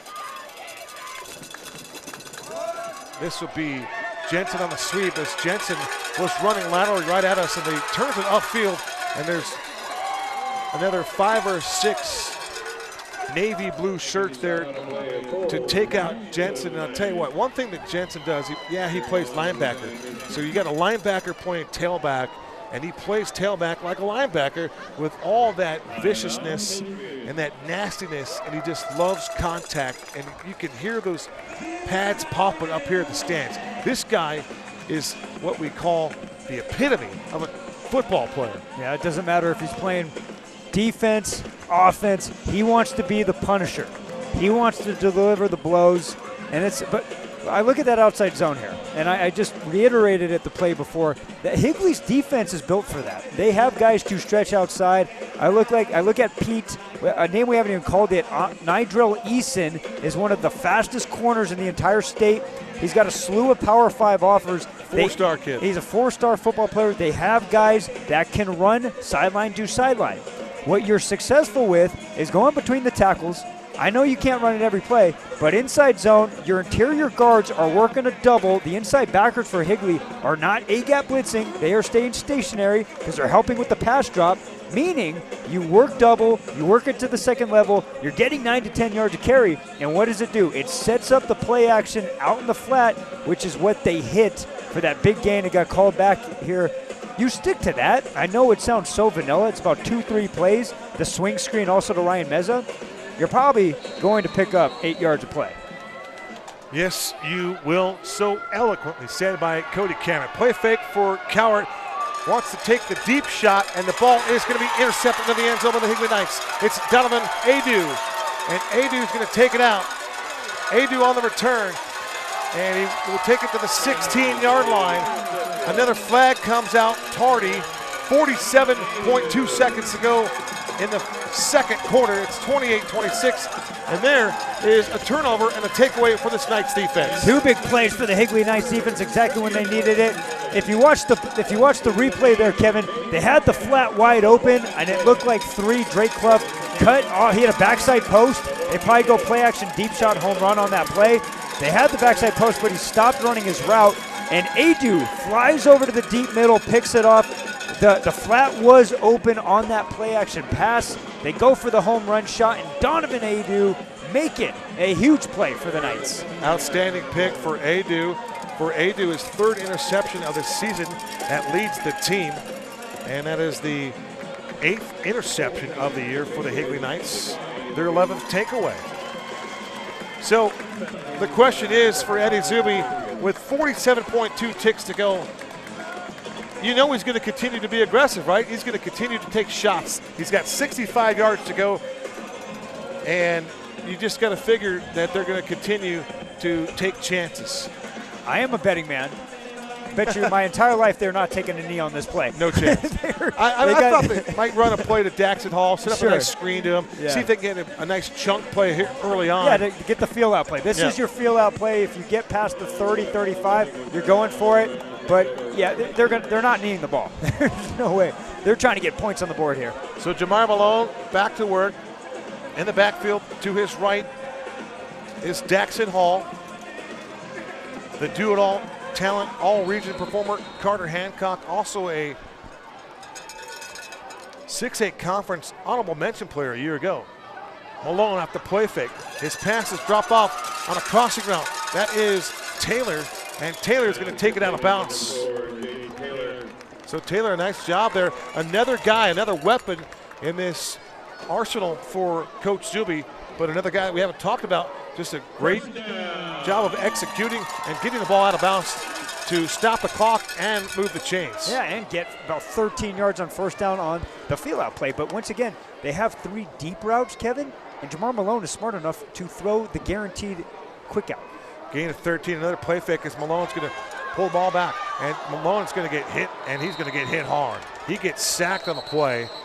Flying towards the football was Ashton Miller, and Miller, all 6'2", 190, just torpedoed himself towards the quarterback Malone, and for Malone did a nice job of securing the football. Yeah, and if you look at this replay, absolutely love the play by Miller, because what he does not stop running his feet. Watch his head of contact, gets the head across, runs his feet, wraps up.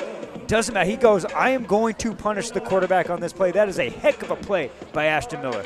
If they credit Miller a sack, it'll be his 4th and a half sack of the season. You know, we talk about this game of tackle football being played with some physicality. And you would assume that every single person that laces them up on the football field plays with physicality. But when you play a game that's physical like tackle football, and then you're singled out as a physical football player, that's saying something, Cody. You got to show up, right? And in big games like this, big playmakers make plays, and you need plays like that from Ashton Miller. Great job. You got to love it. The old saying, big time players make big-time plays at big-time games. And you're seeing that on full display here tonight. It's Malone, shotgun snap, has some time from the pocket. He's drilled as he lets it go, and the ball is overthrown. Malone took an absolute shot. He was trying to get the football over the middle field to Carter Hancock, and he was not able to do so. I want to say the blitzing backer there, the corner, was Ryan Meza. Yeah, Ryan Meza blitz, but it was Gage Rogers coming off. He was playing at defensive line, sheds off the block. He's playing the defensive tackle and comes out. And that's what I mean. A-League Quinn Creek can get pressure with their front guys. They have some studs down there. And Gage is one of the best on that defensive line at the edge position. And he stuffs Malone to force the PBU. Gage, all-conference second-teamer Malone. Quick release to the near side, and he's got his target again. That's Jaden Taylor's second catch on the drive. And he's forced out immediately. Two guys there with the white shirts for ALA. Eric Bocut was one of the players there, and the other was Briggs Lunt. Think about some of these names. Briggs Lunt, Eric Bocut, Riker Scott, LeDuc, Coward, Kingston, McCabe. Football Ashton. names. Yeah, that is all football names. Tillman Molyneux, Kawhi King, Ryan Meza, all football names like you said. And then Dominic Esposito, one of the better performances here in the first half. This is a fantastic punt by Carter Hancock, and he angles this one, and it's going to go out of bounds. Wow. Does it go in the end zone, or was that a coffin corner? That's a coffin corner at the 1 yard line. What a magnificent punt for Carter Hancock coming into play.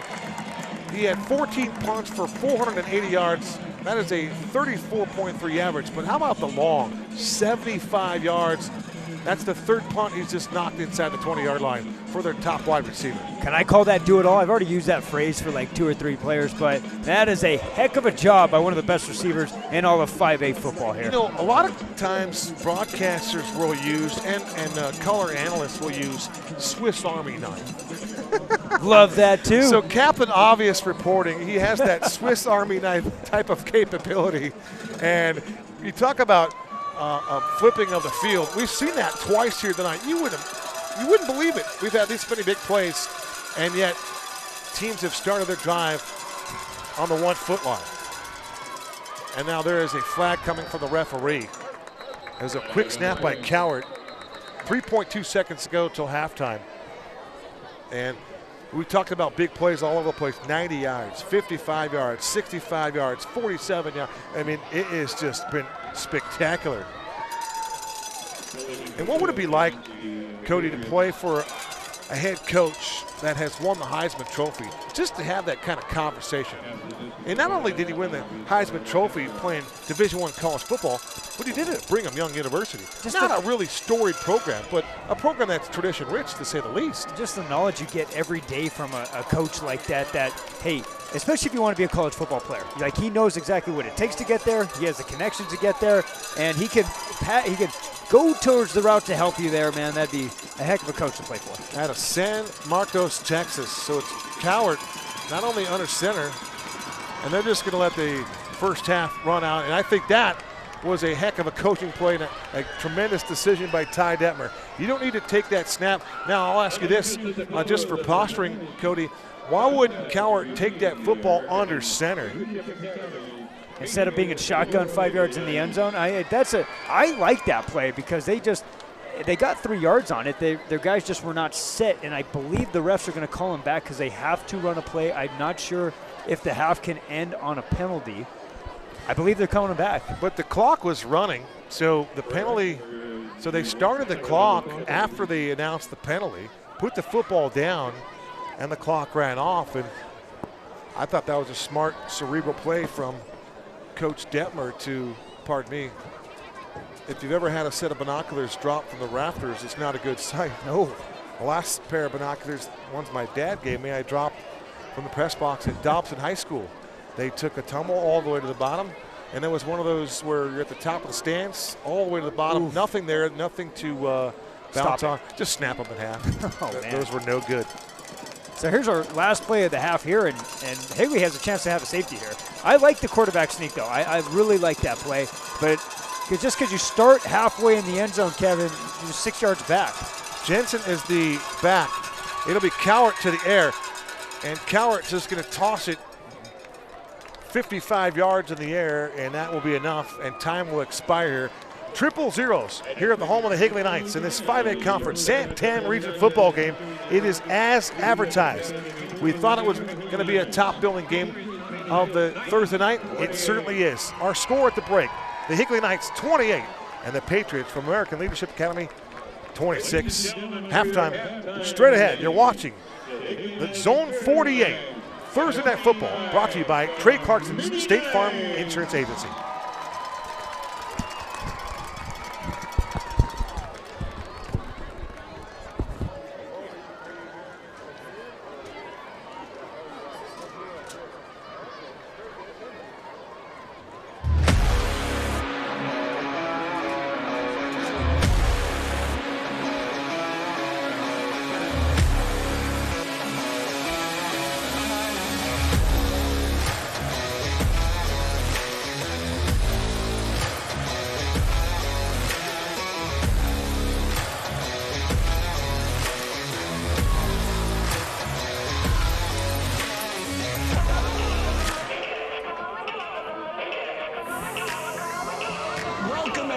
To Grand Canyon University, located here in the sun-soaked city of Phoenix, Arizona, one of the largest and fastest growing universities in this country, while leading a movement of service and leadership with purpose. If I line up 10 kids today and say, why'd you choose Grand Canyon? 9 out of 10 will say it's the strength of the community. I wanted to attend an affordable Christian university in a place I could truly thrive. GCU, they opened the door for me when nobody else would. GCU truly cares about students and alumni and wants to see us change the world. Grand Canyon University is a champion of inclusion, community, and equal opportunity for all. This is the College Tour. Streaming now on Amazon Prime.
Coming back on the field, your Higley Knights.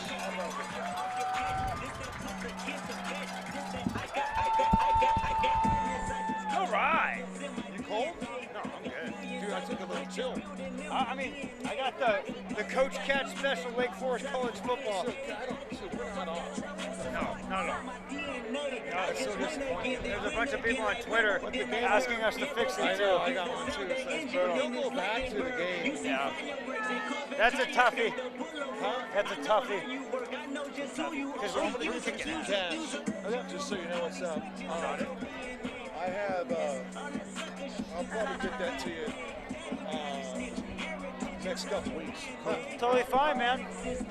All right, so you know I love being here. I asked some other games. You want to look at my schedule? Yeah, Highlands win, some of the ACU stuff? No. I'm hoping we get some of the state games, man. Oh, no, we have some. I already have my schedule. Oh. Did Seth hit you up or what? So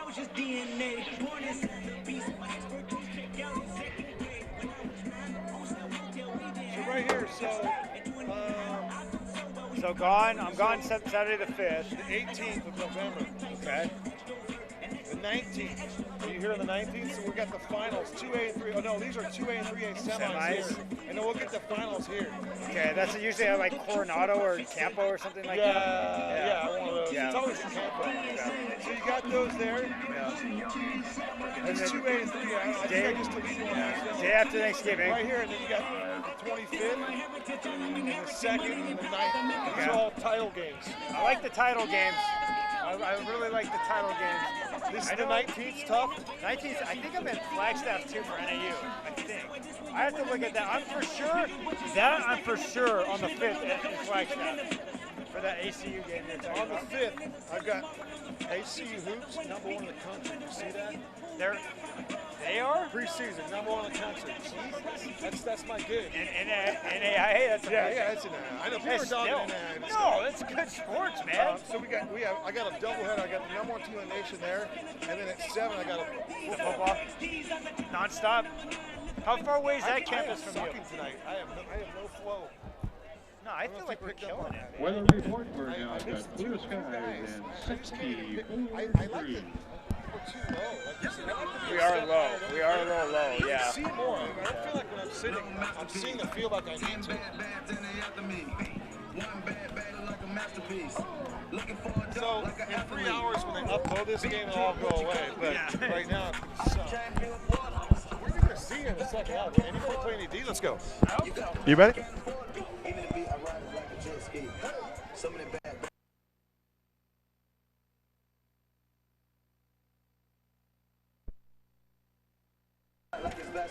Welcome back to the home of the Higley Knights. It's Thursday Night Football on the Zone 48 Broadcast Network. I'm Kevin Derryberry alongside Cody Cameron. Hopefully you enjoyed the first half. We do understand that we are experiencing some technical difficulties. I assure you that once this game reaches its conclusion, some point this evening, this game will be uploaded to the Zone 48 Broadcast channel on YouTube. So we apologize again for any inconvenience. We were told ahead of time that there is no Wi-Fi signal here at Higley. We've got 3 or 4 hotspots. We've done everything that we can to get this game to you, and unfortunately, those are the unforeseen circumstances. But I can tell you what we've seen here is just big plays all across the board. Cody, we have seen Mr. Esposito be at the right place at the right time. A 90-yard touchdown reception. He's also recovered a Jamar Malone fumble in the end zone. He's been outstanding. And then this young man, Ryan Mesa, over 100 yards from scrimmage in that first half. He's dazzled. He showed up and he showed out. And been 4 plays from Higley too, Kevin. 1, defensive touchdown. That was a huge play by Kyler Peck, the senior outside linebacker for the Knights, diving on a lateral pass for a touchdown. And then the pick in the end zone late in the first half to stop an A. Lake Quinn Creek scoring drive. That was outstanding. They keep kicking the mazes. That surprised you from the 5-10, 15, stutter step. Outside of the 20, still on his feet, 30, and he's going to be tackled around the 33-yard line. Kevin, I was going to wait for a good return, which Mesa just had to answer that question. Yes, you have the entire right side of that because he's on the right side. You have the entire left side there that is open and free. I would kick it away from Ryan Mesa. All day long. Xavier Zeimer with the tackle, also contributing on special teams. Davari Davis-Evans. Another hyphenated name. You know I'm big on hyphenated names. Oh, big time, man. And those are football names. You were listing about 10 to 12 names. I said, Kevin, those are football names on these rosters. All those. All right, it'll be Drew Cowart once again taking the snaps. He'll work out of the shotgun formation, and he'll send the tight end motion to the left. That is, well, imagine that. We have a 44. He's not on the roster. They go to the tailback again. This is the deep back, Mitch Jensen. And Mitch Jensen ran with authority. He ran with physicality. He ran with elusivity. He was just a stud in that first half. In between the tackles, Kevin, 7 yards and a cloud of dust every single time if you run between the tackles. How about the double block? The sophomore, Jonathan Shively, and 74, the senior, Sione Sakana with a double block and blocking toward the whistle. We're on the Higley side over here, and I heard everybody screaming. That is just good physicality on the double team. It really is. You got to love those dudes on that offensive line. Matt Blau also getting it done. 6'4", 290. 8-yard gain for Jensen. They go right back to him. He starts towards the middle, bounces it outside, and just falls forward for first down yardage. Over there was Kyler Peck to take him down to the turf. But again, Jensen, you give him a little bit of a crease. He bounces it outside. For a guy that big, he's just really so nimble on his feet. And once again, I mean, it's not a designed outside zone, but Higley collapses in the middle, and Jensen bounces out. Hey, right off the gates, I love this play call. It is setting up a play-action pass, which the flat in play-action has been open all game long for A.L.A. Quinn Creek. Let's say if they take advantage of that. A gain of 7 for Jensen, 28-26. Early stages of quarter number 3. Working right to left is Drew Cowart and company. And then this time they run it to Agnew, and Agnew does what he does a lot, and that's start it in, bounce it out, take it to the edge, and then turn it up the field, and just like that, just carves off about 7 yards and looks so easily doing so. Let's see where they spot him out. Maybe a gain of 6. Thought he had a little bit better spot, but a gain of 6. But again, he just does it so effortless. And it's the 1-2 backs, and we've had some Thursday games where there's been an electrifying backfield of 1-2 backs. I love this 1-2 punch here for A.L.A. Quinn Creek. When you have a player like Mitch Jensen, who you want to use, you can give him 10 to 15 carries. You want to use him sparingly. He is your captain of your defense. And then you give the rock to Bubba Agnew, and you're not really losing any step there. Not at all. This is Jensen up the middle, the big hole into the secondary, and he continues to rumble inside the 30-yard line down to the 25-yard line with Jensen once again. Great blocking up front. Boy, I tell you what, that offensive line was at the right place at the right time. Great scheme, and Ty Detmer's offensive line putting on a show right now. So they motion to trips, and when they do that behind the quarterback, it's usually that fake screen. They usually screen it on the rock and go. And they did that play-action pass, the inside zone wide open because the inside backer has to flow to the trip side, and that's a huge game between the tackles for Mitch Jensen. That was a touchdown-saving tackle for Adu. 35-yard run from Jensen, and Adu, who had that interception just before halftime, right there hanging on with Jensen, and finally took him down to the turf. All right, Kevin, 6 carries in a row to start the second half. I'm all for that. 3 minutes and 30 seconds off the clock, too. I like that. Tone setting. I like it as well. Pound the rock a little bit, take some time off, get your defense lined up, and start to wear down the Higley Knights if you can. Will any team show any wear throughout 4 quarters tonight? We're going to find that out. And they go again right up the middle to the tailback. Once again, this is Deuces. Bubba Agnew. Anybody named Bubba playing tackle football, I want him on my team. 5'11", 190, just running straight ahead, and he's just a load to bring down.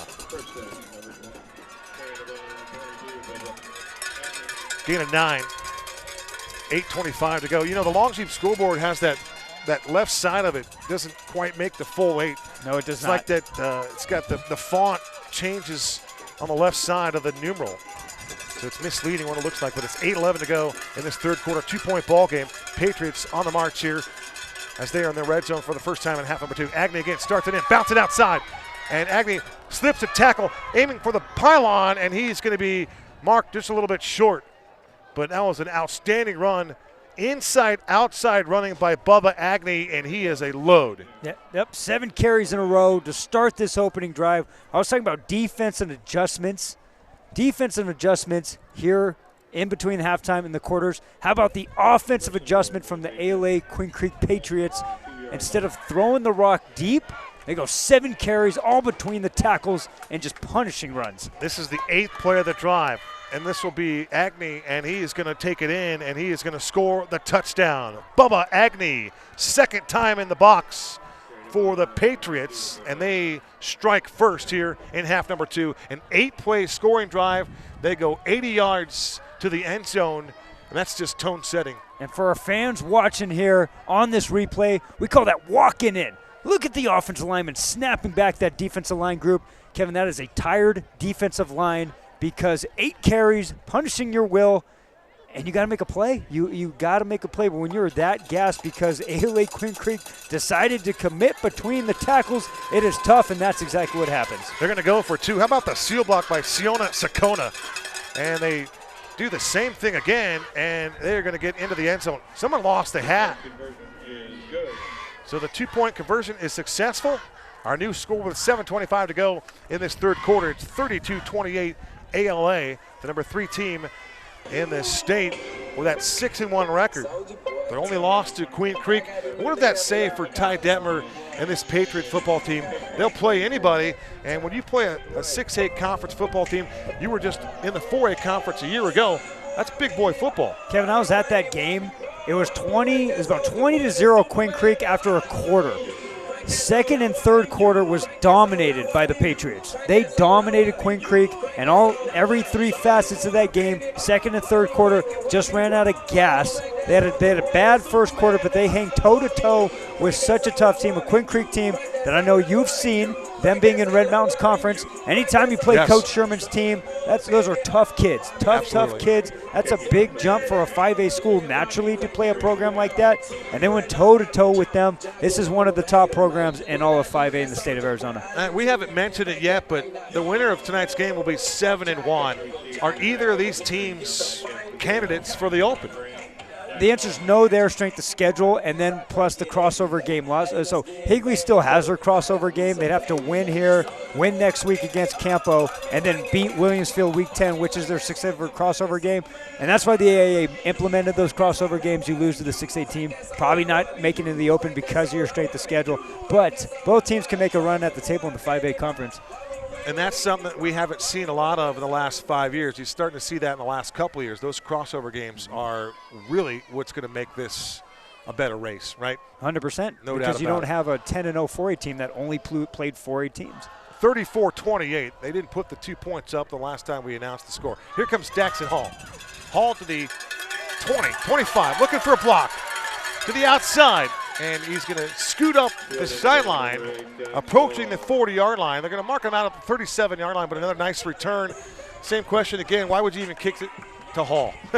That one's a little tougher because the other returner is Dom Esposito. Both guys are very similar. Yeah, I mean, literally, at that point, you're almost better at squibbing it to the second row, which they have tried to do. And the front and the back guys there, Dom and Daxon, have done a good job of coming up and getting the rock and letting the other 9 guys block for them and consistently getting good field position for the Knights. If you have a place kicker or any kind of kicker to kick the ball in the end zone, that is a luxury for your football team. Jamar Malone back to work here for the second half, and it's a run play for Hall, and Hall just with a bruising delivery as he finishes that play to the 50-yard line.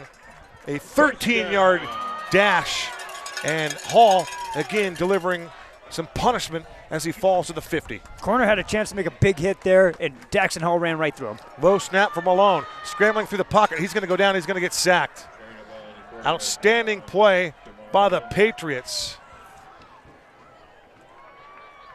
1 second, and we'll tell you who it was. It was a nifty play by Riker Scott, all-region performer. Picks up the tackle. Not going to go down as a sack. Well, it could go down as a sack. It was right at the line of scrimmage. 2nd and 10 from midfield. Snap back to Malone. Looking left. Palms, throws left, and the ball's going to be caught. Boy, you talk about a narrow window. How did Malone sneak that ball in there? Despite the coverage displayed by Ashton Miller. You talk about threading the needle on that pass. That was precision from Jamar Malone. That's the superstar too, Carter Hancock, getting inside leverage on the slant. Actually a really good job by the defensive back of staying in position, and Carter Hancock fighting for that ball and getting a 7-yard gain. Ashton Miller there in defense. It was indeed Hancock making the catch, his 5th of this football game. Inside 6 to play. This is the first possession of half number 2 for the Higley Knights and Jamar Malone. Long count, takes the snap at his knees, looks near side, and rifles a pass near side, and that ball nearly was intercepted. Outstanding break on the football by Eric Bocut, the 5'9" senior, with a beautiful break on the football and just missed a pick 6. That's a huge play there on a 3rd and manageable, and it looks like Higley's bringing out the punt unit here, so instead of I felt like this one might be a position where they actually go for it. I'm with you, Cody. This is where I do go for it, and go back to that first drive of the game where they decided to go for it on 4th and 2 around the 30-yard line. We'll call it the 35, but it'll be Hancock. Thought maybe they'd go to the up back. This one's blocked. It's blocked by the Patriots. Coming in through the A-gap to block it was Riggs Wright. And the Patriots, with a 6-point lead here on the road at Higley, are going to get the football back in Higley Knight territory. How about the play by Riggs Wright? That's a huge play. He goes right around the edge. You see they have the 3 protection set there. So he goes unblocked off the snap, and you're supposed to hit him, and he goes right around the 3-man protection. You got to slide and hit him square between the numbers. That did not happen, and that is a massive special teams play by the ALA Queen Creek Patriots. Cody, let's be honest. If you're the up back there and near protection, you've got to initiate that contact and get him out of the play immediately. You have to go him forward. Yes, sir. Back to Agnew with a big hole up the middle. He just picks up another 5 yards, running behind the left guard. Once again, about running right behind Matt Blau. He is an absolute talent, all-region second-teamer, 6'4", almost 300 pounds. He could create a hole for you, can he? Kevin, these offensive linemen want to move forward. They want to be physical. They want to work double teams, work to the second level. When you throw the ball 20, 30, 40 times like we spotlighted, what we might see pregame, you don't do that. They're in a pass drop. They're kick stepping. Let the big guys eat because you're averaging about 6 to 7 yards a carry. Do it every play. Go up the gut every play. How about Cowart under center? There goes Clough in motion to the far side. Bootleg. Pass is complete to Agnew. They try to set up a screen. All kinds of flags on the play. But, again, I like the misdirection and really the deception applied by the offense here, kind of going all kinds of different angles at it. It almost looks like we're going to have a legal man downfield, which might be the call. But I do like it as well because you have the deep flat, which they're running with Clough, and then you have the sneak cross that comes right underneath it where pretty much the second level of the linebackers are. We'll see here what the call is. How about the one-handed catch by Bubba Agnew right there in the middle?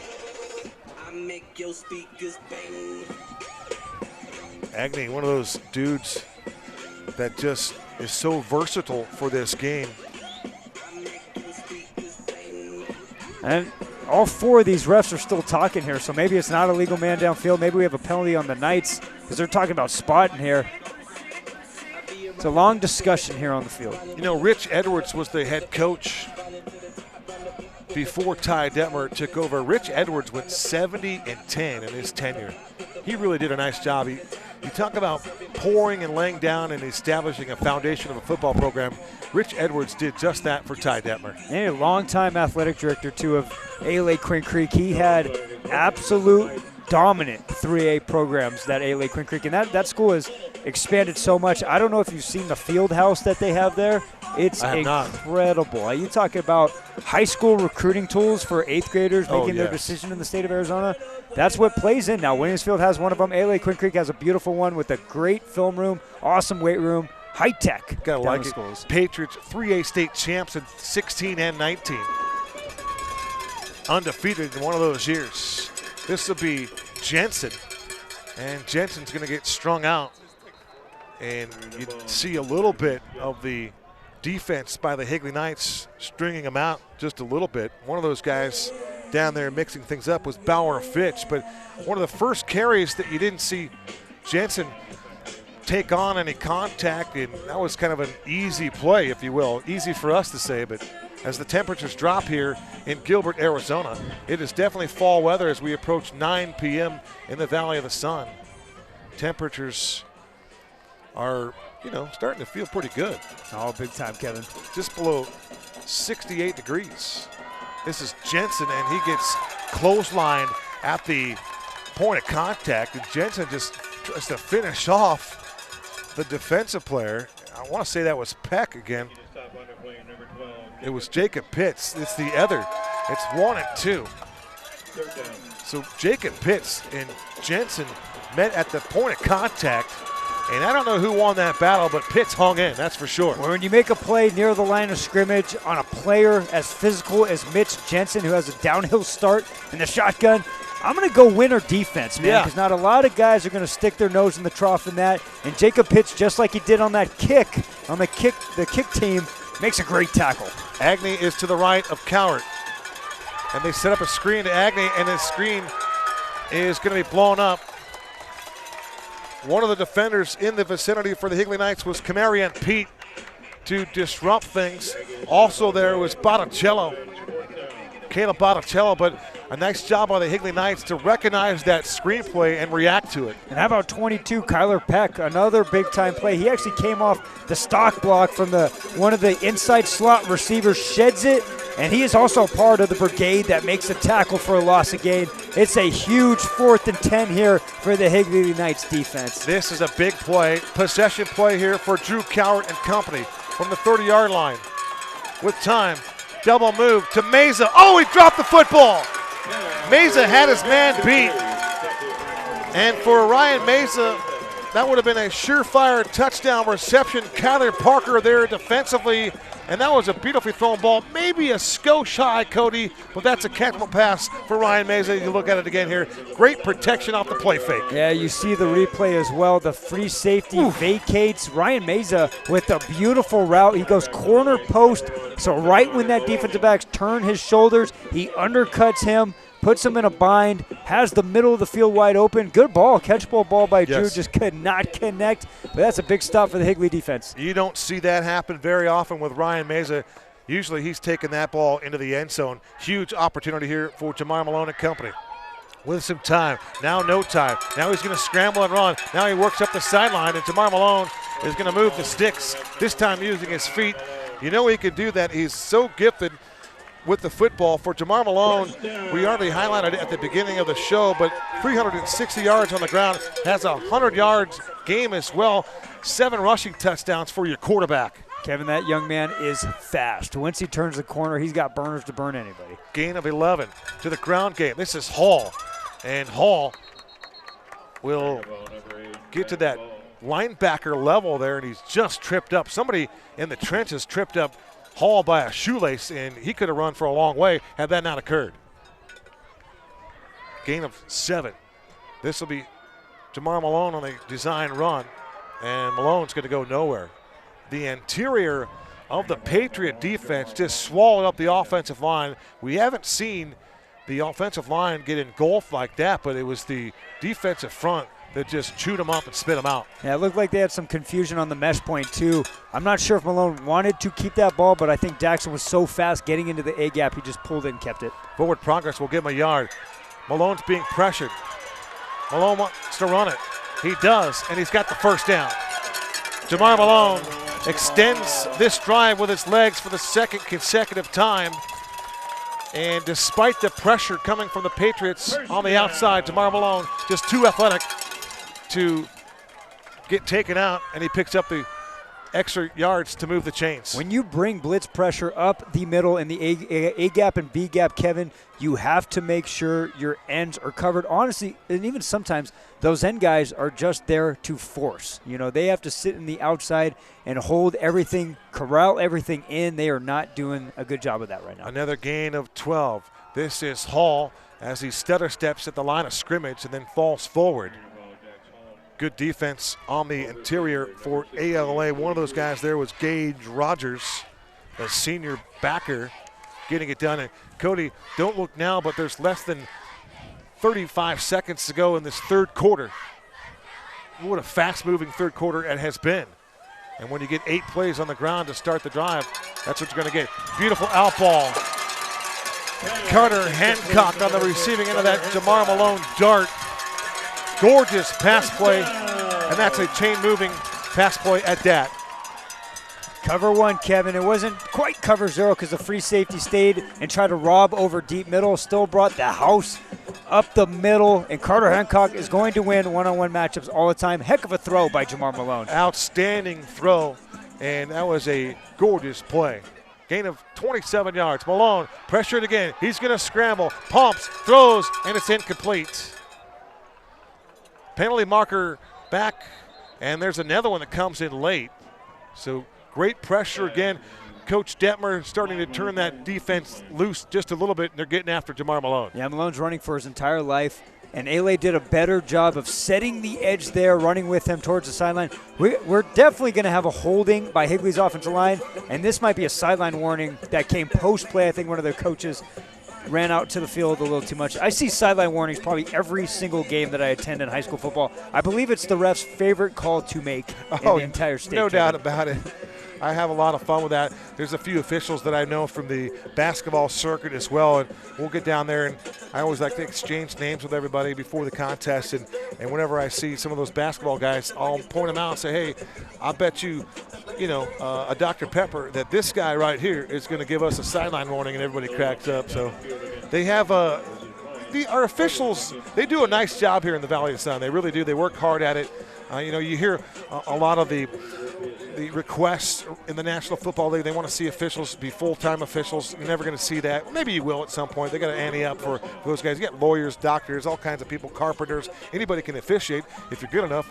But to keep all the people happy, that's tough to do. So officiating, it's a tough job, no doubt about it. We have an extreme shortage in the state, which actually ironically allows us to broadcast on Thursdays with all these Thursday games. That's a win-win in many perspectives. We look at it as the glass is half full here tonight.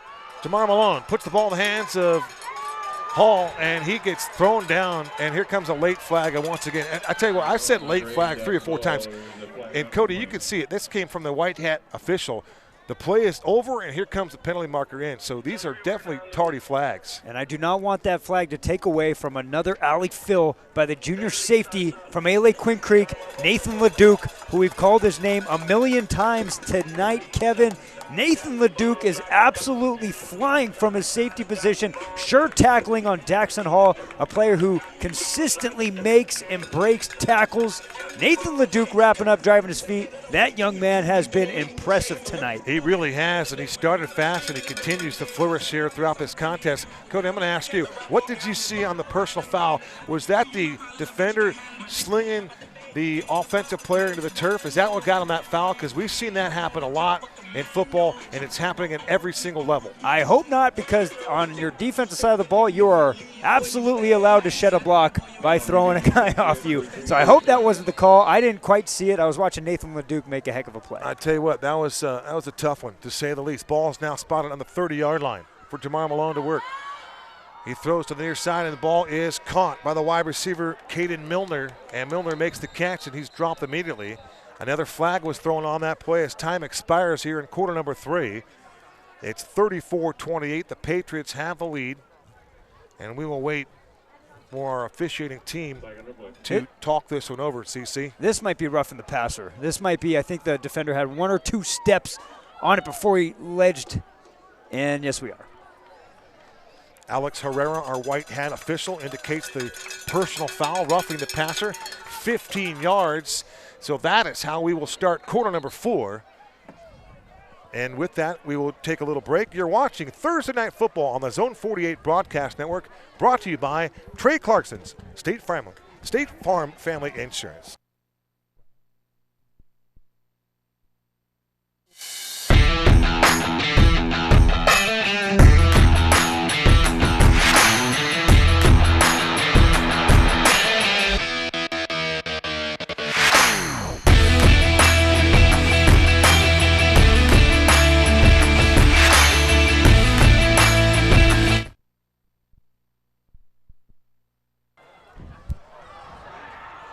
Welcome back to Higley. An untimed down after that 15-yard penalty. So quarter number 3 now officially comes to a close as Jamar Malone nearly got sacked. Did he get rid of the football is the question. He did not. He held on to that rock, and that's about a loss of 8 yards on the untimed down to end the third quarter. So they had a 15-yard advance, and now they come back for an 8-yard loss. And now we will head to the fourth quarter. You're watching Thursday Night Football on the Zone 48 Broadcast Network, brought to you by Trey Clarkson's State Farm Insurance Agency.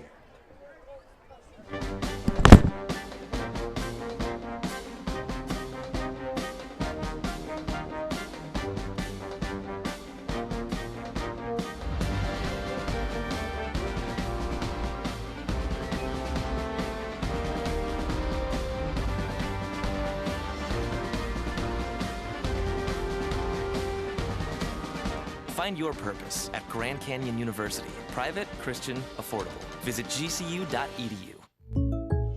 Jake from State Farm. I really want that personal price plan, so I'll admit it. I'm a bath bomb guy. Dude, you do not need to get that personal. The State Farm Personal Price Plan simply helps you create an affordable price just for you. For real? Who's ready for their jazz bath? No? Who is that guy? Jazz bath? Call or click to get a quote today. Like a good neighbor, State Farm is there.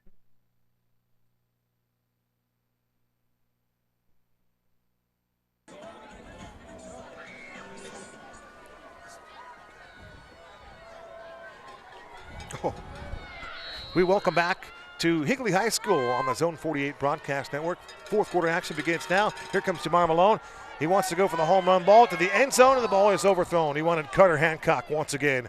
You know, I'll tell you what, you've highlighted Carter Hancock much throughout this broadcast, and one thing that you're going to get from CH is a precise route.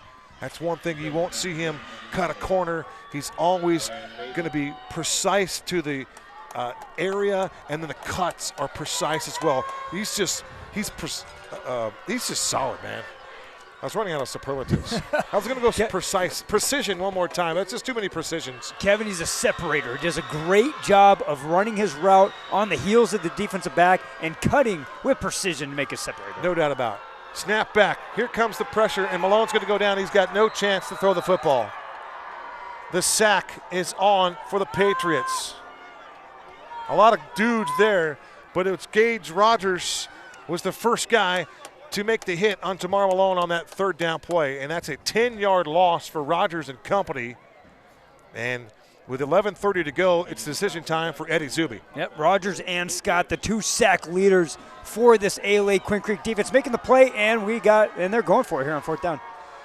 9th sack of the year. Possession play for Malone. Wants to go for the home run ball. He's got Esposito there, and he makes the catch for the touchdown. Oh my! A 30-yard bomb. Jamar Malone the second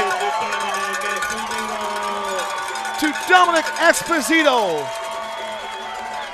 Whoa. We have a ball game. Any flags?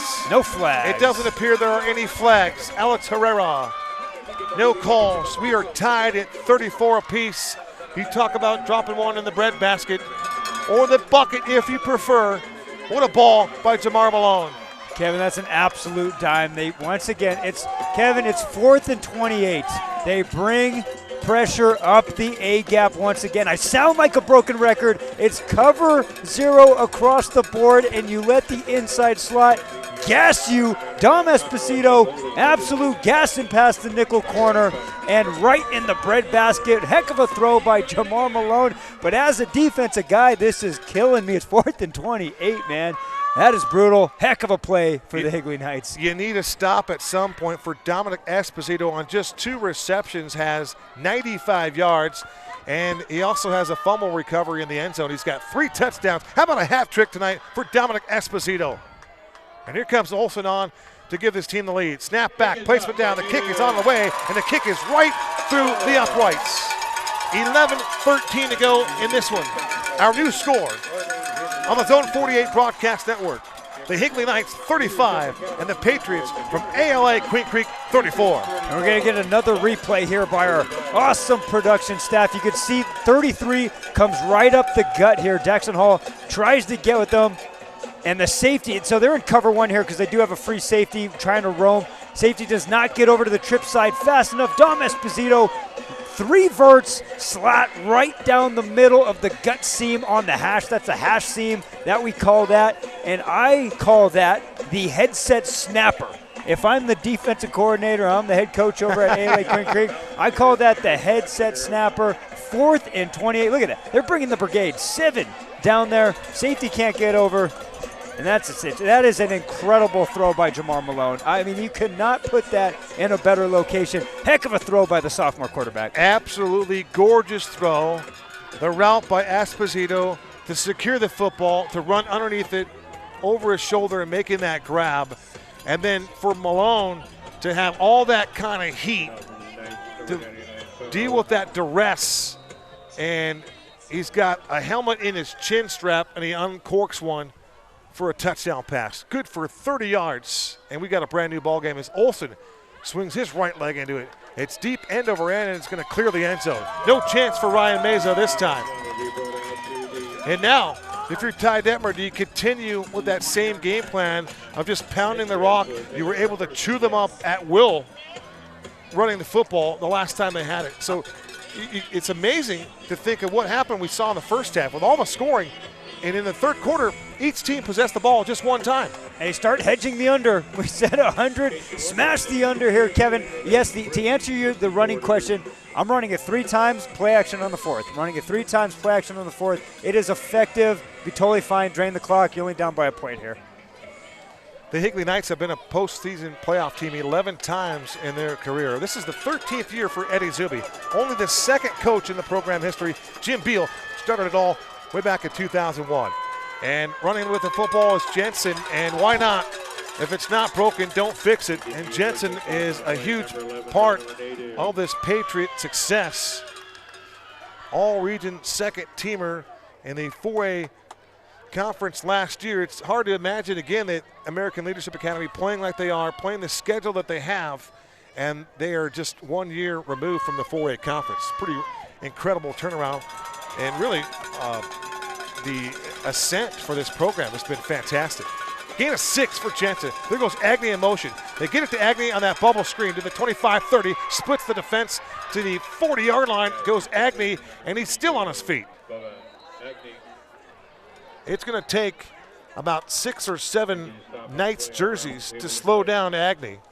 And when Agnew gets rolling, we've already seen his big playability, but he too, another back in that backfield for Ty Detmer that's just tough to bring down. That's a great variation of the play, the bubble that they like to run where they motion to doubles to make it trips. Here they already have trips left. They motion Bubba Agnew to make it quads. And so they're having 3-on-3 naturally with the stock blocks, and Bubba Agnew's tough to bring down, and it's an easy pass for Drew Cowork to make. It's not in traffic, and they gain 15. He is just outstanding. First and 10 from the 43-yard line.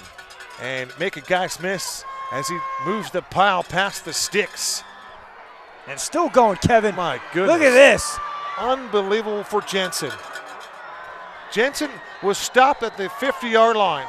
They try to stand him up, and he continues to work his way down the field with all those blue jerseys on top of him, and then the white jerseys pushing him forward. And we have a heck of a replay here. You see he never stops his feet. So when you asked me before this drive started, Cody, do you continue to commit to the run? Absolutely. Yes. You have the bodies like this, and if you could see out there, what is Higley's defense line doing? They have their hands on their hips. They are gassed already with a drive that's only been 3 plays long. Unofficially a 25-yard gash again for Jensen. This is going to be a zone read. It's going to be Cowart to the far side. Cowart by himself down the sideline, and he's going to be drilled around the 3-yard line.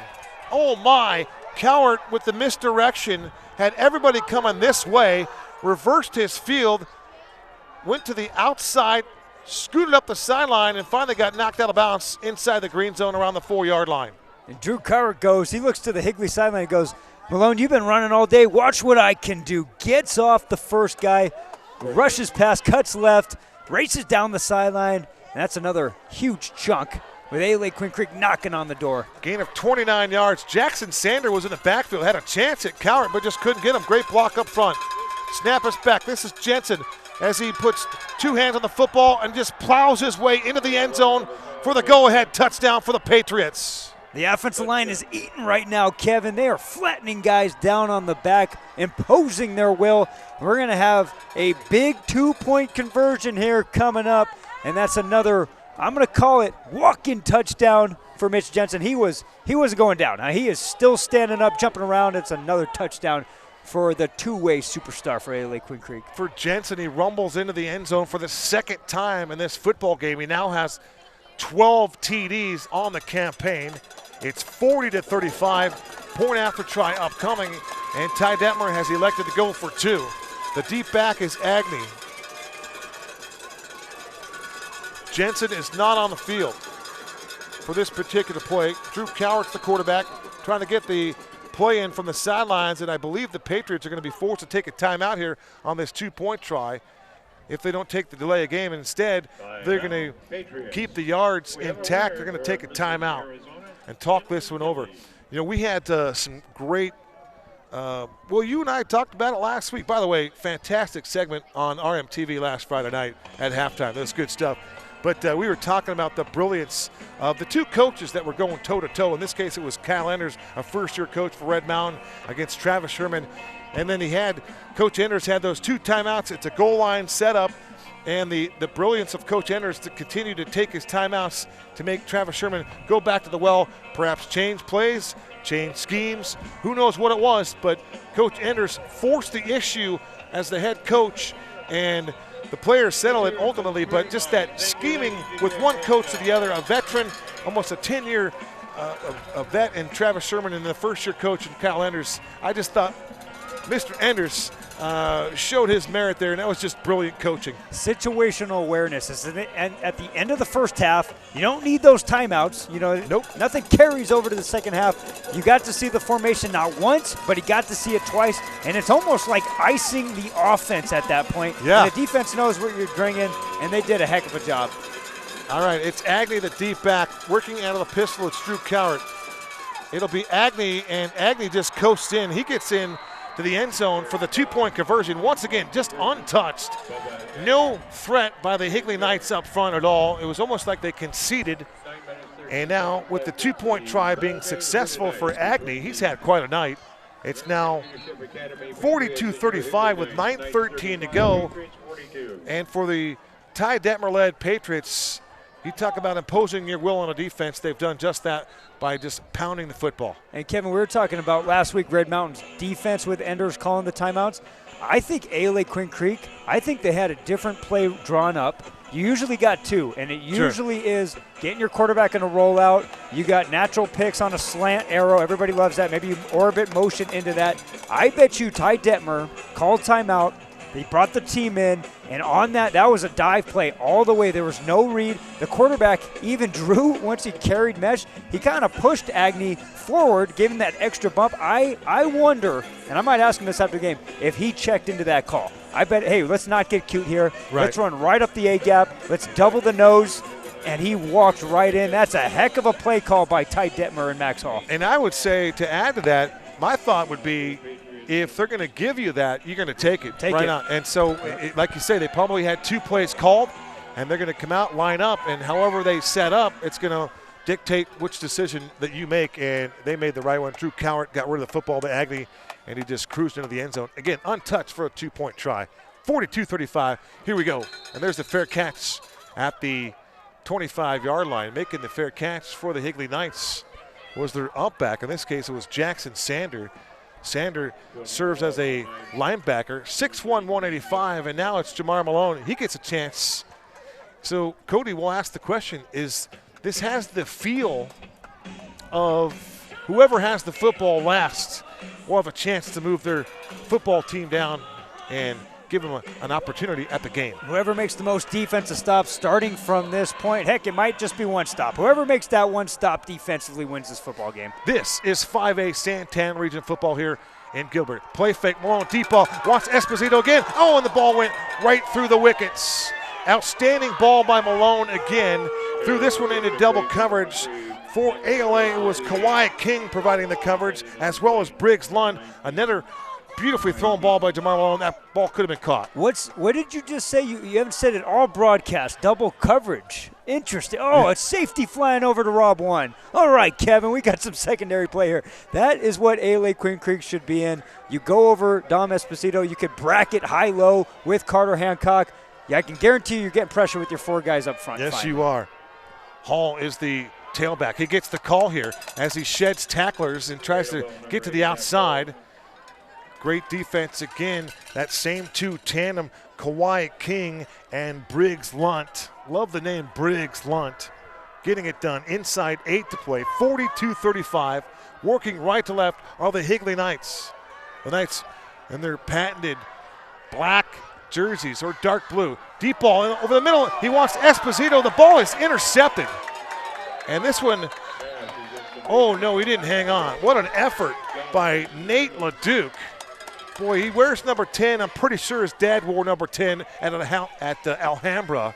I asked Nathan before the ball game what number he wore, and I said it had to have been 10. And he said he couldn't remember. It was 10 or 11. I'm like, you don't have an Alhambra jersey in your garage at home somewhere? That's amazing. With it, Higley's going to get – they're going to get saved here by a defensive holding by the nickel corner on Dom Esposito. Dom, fantastic job getting inside release. That is an inside skinny post, fast feet. He jabs left, get inside, has the angle on the nickel, and the nickel grabs him, wraps his arm around him, and then that is a automatic first down for the Higley Knights to keep the drive rolling. Let's be honest, Cody, the Patriots have no answer for Dominic Esposito right now. They got to find a way to slow this young man down. The last playoff appearance for Higley came back in 2019 in the 5A conference. It was a 26-22 loss to Campo Verde. Imagine that. Another school right around the corner here. There's Hall once again. For Hall, he continues to have an outstanding night. He has been really a good compliment to the pass game here for Jamar Malone. Daxon Hall with the carry there, a gain of 6. He gets the call again as he jumps towards that second level. He picks up the first down as he spins around off another tackle, falls forward. Just some tough inside running by Hall right now, moving the chains with the football, running it on the ground. Kevin, he's so impressive because ALA Quinn Creek is flying upfield with that front four. Looks like nothing's there, bouncing around, spinning around, getting through tacklers. Gain of 8, get him the ball again. Number 8 with the call here, and just running right behind the center off the right guard, just trying to work his way, matriculating down the field. But it's just methodical activity by this Knights ground game, and who would think that we call for almost 80 passes in the first half. It was just an aerial show, and in this second half, these two coaches say we can pound this rock. Now Malone to the air, steps through the pocket, wants to run. He does, and he finally gets tackled as he picks up about 4 or 5 yards. He's going to be short of the first down marker, and that'll bring up a third down, and we'll call it 4. So a huge play here with 7:26 to go, and the Knights and Eddie Zuby down by 7. Kevin, that's a great job by Malone stepping up. If he would have waited just half a second, Dom Esposito wide open 10 yards downfield. 3rd and 3 from the Patriots' 22-yard line. Fourth quarter action here on the Zone 48 Broadcast Network. I'm Kevin Derryberry alongside Cody Cameron. Can you believe it? There's another game tomorrow night. Oh my goodness. It's high school football and the great State 48. Patriots showing blitz. They pick it up. Malone's going to run it. Malone to the 30, and he falls forward towards the 29-yard line. But here again, you saw that pressure coming, and Malone just said, hey, I'm going to go. He had to leave the area immediately, and let's see if they got the spot. They didn't. And they're short. Boy, this is going to be a huge play. 6:40 to go. It's 4th and 1. They put the ball down on the 30-yard line. Jamar Malone has Hall to his right. Malone on the shotgun. This is Daxon Hall, and he didn't get there. He got stuck at the line of scrimmage. Shooting the gap in the backfield for ALA was Jonah Shaver. And next to Jonah, right next to him was Nathan LeDuc. The Patriots answer the 4th and 1 challenge in the middle of the field, and they stuff the ball carrier. That's outstanding defense. Just watch the replay. Get great gap release, knifing through the A gap, hitting Daxon before the line. Daxon might have lunged for the first down, if not for Nathan LeDuc hustling from his secondary spot, Kevin, and hitting him right in the back to make sure he is short. That might be a game-winning stop for ALA Quinn Creek. Trips to the near side for Cowart. He throws. The ball is caught on a skinny post. It's Drake Clough. I'm going to go back to that last play. I didn't like the call. I don't like having my quarterback in the pistol in that situation or the shotgun. I personally like an I formation, give it to the up back, first man through, fullback on that sequence, or at least if you're Jamar Malone, give yourself a chance. If you can't give it up to Hall, take it out and take a shot yourself. Kevin, you hardly see it at the high school game anymore. I'm a big fan of the quarterback sneak. Get under center that works too. And go. You can have a guy behind you pushing you to get a first down. That's a great point as well, CC. That's why you get paid the big bucks to be one of the top analysts in the state. It's Jensen sweeping to the far side as Jensen is oh so close to midfield. He's going to be short of the first down. The ball will be spotted. We'll put it on the 49-yard line, inside 5.5 to play now. 42-35. That's an 8-yard run from Jensen. It didn't look like he was even working. How about your middle linebacker showing vision there? Nothing on the right side. Reverse pivots. Follows her brigade. The quarterback out there lead blocking for you. You got stop blocks on the left side and picking up 8. Jensen's got to be honing in on 100 yards. Oh, no doubt about it. The Patriots, now in their 11th year of football, their 9th in the AIA, have made the postseason in 8 straight seasons. That's pretty remarkable for Coach Edwards and Ty Detmer. There's Agnew with a stiff arm. Agnew still free. He's got the first down. Oh, what a move by Agnew as he did that little stutter step, shoulder shimmy, juju, and then split the defense for the extra yards, and he moves the chains. You're going to watch the replay here. It almost looked like he swim moved over a defender here with the ball in the air. Heck, Agnew and Jensen, that is a heck of a 1-2 punch. This might be one of the best running back duos in all of 5A here. Nice stiff arm, and there's a quick little juke for Agnew. My, what a stop there by your guy. That was Pitts on the tackle. First down yardage. First and 10 from the 45-yard line of Higley. This is Cowart rolling to the far side. Here comes the pressure, and he dumps it off out in the flat, and the ball's incomplete. On the pressure towards the quarterback was Eli Schmidt. And Schmidt trying to force the issue on Cowart, and he did just that as Cowart had to throw the football before the receiver had made his break. Kevin, that's a big play for the Higley defense because not only do you stop the incompletion, it stops the clock. Yes. And that is key right now. I believe Higley has all 3 timeouts left, but any incompletion here, especially when ALA had 3 plays driving the clock, they've already eaten about 2 minutes off this play clock here. That's a big stop. The Patriots trying to go 7-1, and this is the first ever meeting between these two programs, only separated by 6.5 miles. Gilbert football in East Valley is pretty something special. Here's Jensen again, gets that little toss sweep to the outside, turn it back towards the numbers, and here comes a flag. 2 flags come in simultaneously, and something's got to give here, but again, the ability for Jensen to take it in and then take it out and then turn it up is pretty impressive for a guy that runs that low to the ground and runs that strong. I love the way he follows his blocks, and then, as you see in the replay, plants his feet and gets north. But unfortunately, we're going to have a holding call on the outside here. Move A-Lake Quinn Creek back to more of a 2nd and about 20-ish. But I'm still running the football, Kevin. I am running the football. If I am passing the football, it's either going to be that just swing screen. You know, you can swing it into the trips. I like when they go quads because they have 3-on-3 stock and let you guys cut in. I'm probably not going too many deep shots to stop the clock here. Something efficiently that I know can be a complete pass. You're up by a touchdown. You know that 3 points should get it done for you. Any kind of score here for the Patriots, you should be able to come out of here with a victory. So for the Knights, you need to stop and how. But I agree with you, Cody. If you're the Patriots, just continue to run the football, chew off the valuable time on this clock, and Eddie Zuby's going to have to start taking timeouts here pretty quick. And they run it to Agnew up the middle, and Agnew is going to be greeted at that linebacker spot by Donovan Adu. 1-1 over there. He's been flying to the football all evening long and has been a big-time contributor on defense, and he also has a pick in the end zone. It's a great tackle. Comes from his strong safety position. He's in the box. Form tackle, right? Look at him wrap his feet, wrap his arms, driving his feet, man. Back. That's a great tackle by Donovan Adu, a D1 prospect, the class of 2024, strong safety for the Knights. You gotta love it. 3:04 to go, 42-35. Time is becoming a major issue here for the Higley Knights. They want to win this football game. Santan Region football. And Jensen stumbled for a moment, and this is going to surprise a lot of the viewers, but there was a flag thrown on the play coming from the white hat official at the 40-yard line. Maybe this is a illegal shift. And that's my guess. And I'm declining that if I'm Coach Zuby, because they're coming up with about a 4th and 15. And I hope A-Lake Quinn Creek punts this. I hope they do not try to go for it on 4th and 15. This is a big decline here if I'm Eddie Zuby. What's it?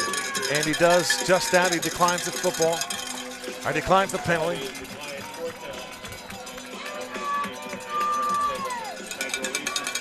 Wow. Shocker right there. So timeout taken on the field. When play resumes, it'll be a 4th down and 17 at midfield. And if you're Ty Detmer, do you punt it? Have to. Got to. Have to. Corner punt. Even punting in the end zone, man. 20. Put them at the 20. They got to go 80 yards to score a touchdown. Yes, they could do it. Let's use our favorite word of the second half, double coverage. Just go too deep. Okay, you can go quarters. Do not get beat deep. Tell your corners to open up. You can be in a deep zone. Open up, play ball. Just do not get beat deep. And bring 4. You have 2 edge rushers in Scott and Gage, who are very good. They are good. You do not have to bring 6 or 7. Keep your inside backers, drop them back, keep them a quarterback spy. Punt the ball here. Eddie Zuby's team at 6-1. They're 3-0 at home here, so this would be the Knights' first loss at home if they are unable to come back and win this football game. They're down by 7. You know, I was thinking, is there one guy out here on the field that can give us a coffin corner kind of punt? And I think you know the answer to that. Carter Hancock can do that. The only problem is he's on the other team. He's on the other team. So this will be a punting situation here for the Patriots. It looks as though that it's Riker Scott. Back deep for the Higley Knights. And the punt is away, and it's a good one. And this is going to be taken by the Knights. Nitrell Easton the second, and he's got nowhere to go. Great special teams work, and of course there are flags all over the football field. That shouldn't surprise anybody. Hopefully, Kevin, this is just running into the kicker, which, yes, it is. They're going to ask the coach, you want to take the 5 and re-kick, or you just want it to at the end, which you decline, or you just accept it after the return. So Higley would probably have the ball at the 10. Yeah, it's running the kicker. And Cody, if you ask Coach Kevin, I would say I'd have him re-kick that football because I would hope for a shank or a potential block or something. I would definitely have him re-kick that football. Well, A-Lake Quinn Creek would have the opportunity that they're the ones that say no, and now they're just going to take it after the return there because they had a good kick. Well, because the penalty's on the other team. There you go. I was looking at it from the other viewpoint. All right, 2:39 to go. Still a 7-point ball game. And now the Higley Knights, their first playoff year was back in 2002 in 3A. They lost to Globe 40-7. They picked up their first ever playoff win in 2006 in 4A Division II. They beat Bradshaw Mountain 14-7.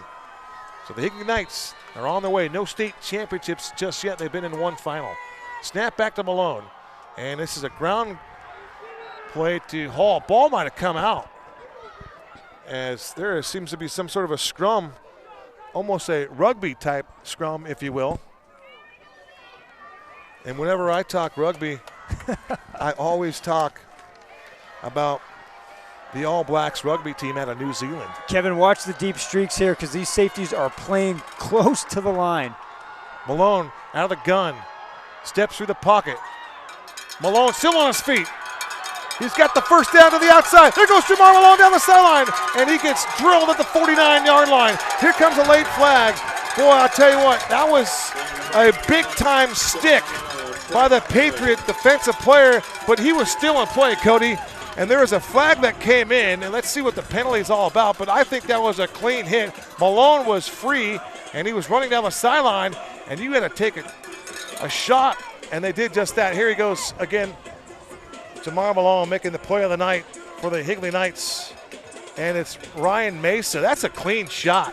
There should be, oh, wow, boy, that's a tough call against the Higley Knights. I guess I understand it because we couldn't necessarily see where his foot was as far as going out of bounds, but that looked like a clean play by Ryan Mesa. The only thing I could think if Jamar had 1 or 2 feet out of bounds, but no lunge, Kevin, and no real spear. He kind of just shrugged by him with the shoulder. Tough call here. Heck of a play by Jamar Malone. Outstanding play by Malone. Gain of 40. Malone being pressured. Ball's loose. There's a fumble on the play. Who's got the rock?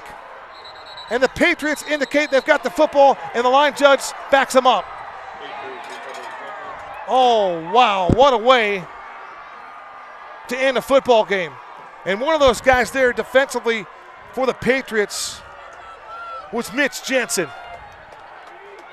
We'll take a look at it again. You talk about quick tempo, you got to be quick.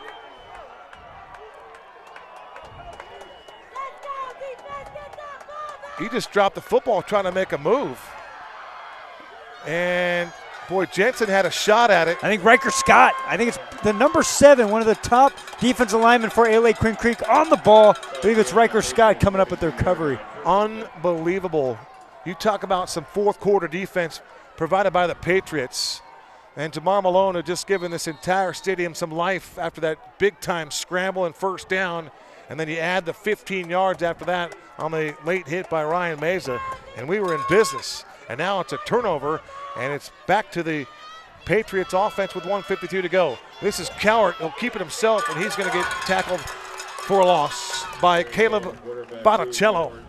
Botticello's had quite a defensive effort here for the Higley Knights. And here's your 3 timeout time there. That is a fantastic job by Botticello.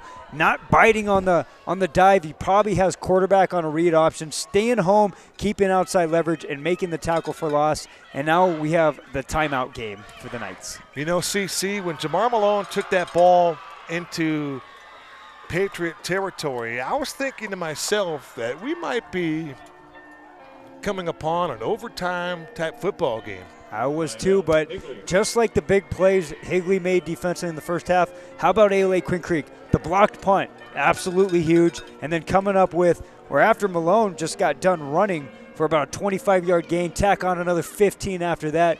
You bring 4, you get pressure with 4, and you create a fumble. Because the reason why he escaped that last play is because they had everybody covered. That was a coverage sack. He had to roll out. Pressure collapsed on both defensive ends. And Riker Scott diving for the recovery. Back to your previous play. When you have a hat on a hat, somebody's going to be open. That guy that's open is the quarterback 9 times out of 10, and he exploited the defense that time. Unfortunately, he couldn't hold on to the football. Advantage Patriots for the ball separation, the execution of that play. Everything about it was outstanding. For the Patriots, I mentioned 8 straight postseason appearances. How about a 14-4 postseason record for this really young football program, not even 11 years old. Well, here's the game here, Kevin. They complete this third down, and they convert this third down. The game's over. Higley, no bigger play right here to try to force a punt. So timeout taken, 1:40 to go, still a 7-point lead as the Patriots have the football. It's third down at 10. Before I ask Cody if he's going to throw it here or he's going to keep it on the ground, I already know his answer is going to be we're going to keep it on the ground. But how about this? When you look at the all-time wins for both programs, for the Patriots from ALL Queen Creek in just 11 years, they are 85-13 overall. 85-13. Dominant, Kevin. For the Higley Knights, now in their, I want to say this is their, oh, I have it right here. Eddie's been here for 13 years, if you can believe that. For the Higley Knights, in their illustrious tenure, their overall record is 85-59. Wow. So one team will walk out of here with their 86th career win, and one team will walk out of here with another victory here in the Santan region. And you look at the games upcoming here for Higley, they get Campo Verde on the road next week, and then they get Williamsfield. This is a huge play. Third down on the 42-yard line. Cowart to the air. It's Meza looking for blockers. Meza is going to be short of the first down. But you talk about crashing into the party. That was Ryan Meza. It was just going to be a bubble screen, and he made the reception. And it's been a while since Meza has had the football in his hands. Yeah, that's a great play by the Higley defense, though, Kevin, because, you know, 3rd and 10, it does open the gates here, and Higley's flying. Let's see who makes the tackle. Botticello. Botticello is absolutely ever, I don't say the last name as good as you do, partner, but he's a heck of a player. That's a great sideline tackle from Botticello. Boy, I tell you what, how about 4th and 5 here? Is he going to kick it? Is he going to go for it? He's going to try to draw him off sides. Cowart's going to try to draw him off sides. Maybe he'll punt it from that position there. You see a lot of the quarterbacks punting it. We saw Carter Crispin do that a couple of weeks ago. So 54.7 seconds ago, I'm punting the ball, Cody. I'm not even going to get cute here. I'm just going to punt it away. Yeah, they're trying to have him jump off sides. I believe Higley is out of timeouts. So Higley's going to get this ball back about 40 seconds. They have 40 seconds to probably go about 80 yards for the game-tying touchdown. cannot harp this enough. I'm going 4 deep quarters, and I'm bringing 4, and I'm dropping 7 if I'm A-Lake Queen Creek. If you do that and keep everything in front of you, Kevin, you probably win the game. Just do not have your safeties playing inside 10 yards. And what do they always say? Don't let anybody behind you. Yep. You Period. can say as much as it's happened about 9 times this game, so we got to learn from our mistakes. For Eddie Zuby and his Higley Knights, for Eddie as the coach, as the front man, in the last decade for Higley, they have gone 68-47. 6-1 this year, 3-9 a year ago, but for Eddie Zuby, he has 2 double-digit win seasons. Back in 16 and 17, they win a combined 22-4. So Eddie Zuby, who's played at Arizona State for Bruce Snyder, he has a really impressive track record of playing and coaching football here in Arizona. He's had some incredible players, especially at the quarterback position, Kevin. D1, D1, D1, 3 guys in a row. Gotta love Spencer. All right, on the return. And securing the football was Eason. And it's hard to imagine, but the Knights get another shot at this one. 47.6 seconds to go. For Jamar Malone the second, he's gonna operate this drive down by 7. The scoreboard doesn't indicate the time. Well, let's see. It looks like they have 1 timeout, Cody. You agree with that or no timeouts? That's a toughie to call. Yeah, I believe. Can't tell. No, I believe that's. Yeah, I think that's just the 1st and 10 here. But so 47 seconds, no timeouts. Got to get out of bounds. The clock does stop. To move the chains. Quick to move the change. Yes, right. It does. It's still spiking scenarios with that. If I'm A-Lake Queen Creek with Scott and Gage and these guys who attack off the edge, I am relying on those guys to win that one-on-one battles against the tackles, and I'm dropping 7. So so you kind of answered the question there. I figured that you continue to apply pressure that you have all game long. That's one way to go about it. However, when you apply that pressure, you've been burned on the blitz on more than one occasion, so you got to be careful there. You also have to be careful of Dominic Esposito, and then you have to be respectful of DeMar Malone's ground game. Well, that's where the 2 deep, you're going over the top on Carter Hancock, over the top of Dom Esposito. Mitch Jensen is my quarterback spy. He is my quarterback spy in the second level. Hancock and Esposito in the slot to the left, trips to the near side. Snap back from Malone. Looking left, has plenty of time, throws right, and the ball is caught by Hancock at the 45-yard line, and he's dumped to the turf immediately. Well, what a throw by Malone. Great catch, and Nathan LeDuc took a shot on Carter Hancock, but that is a big-time throw and catch.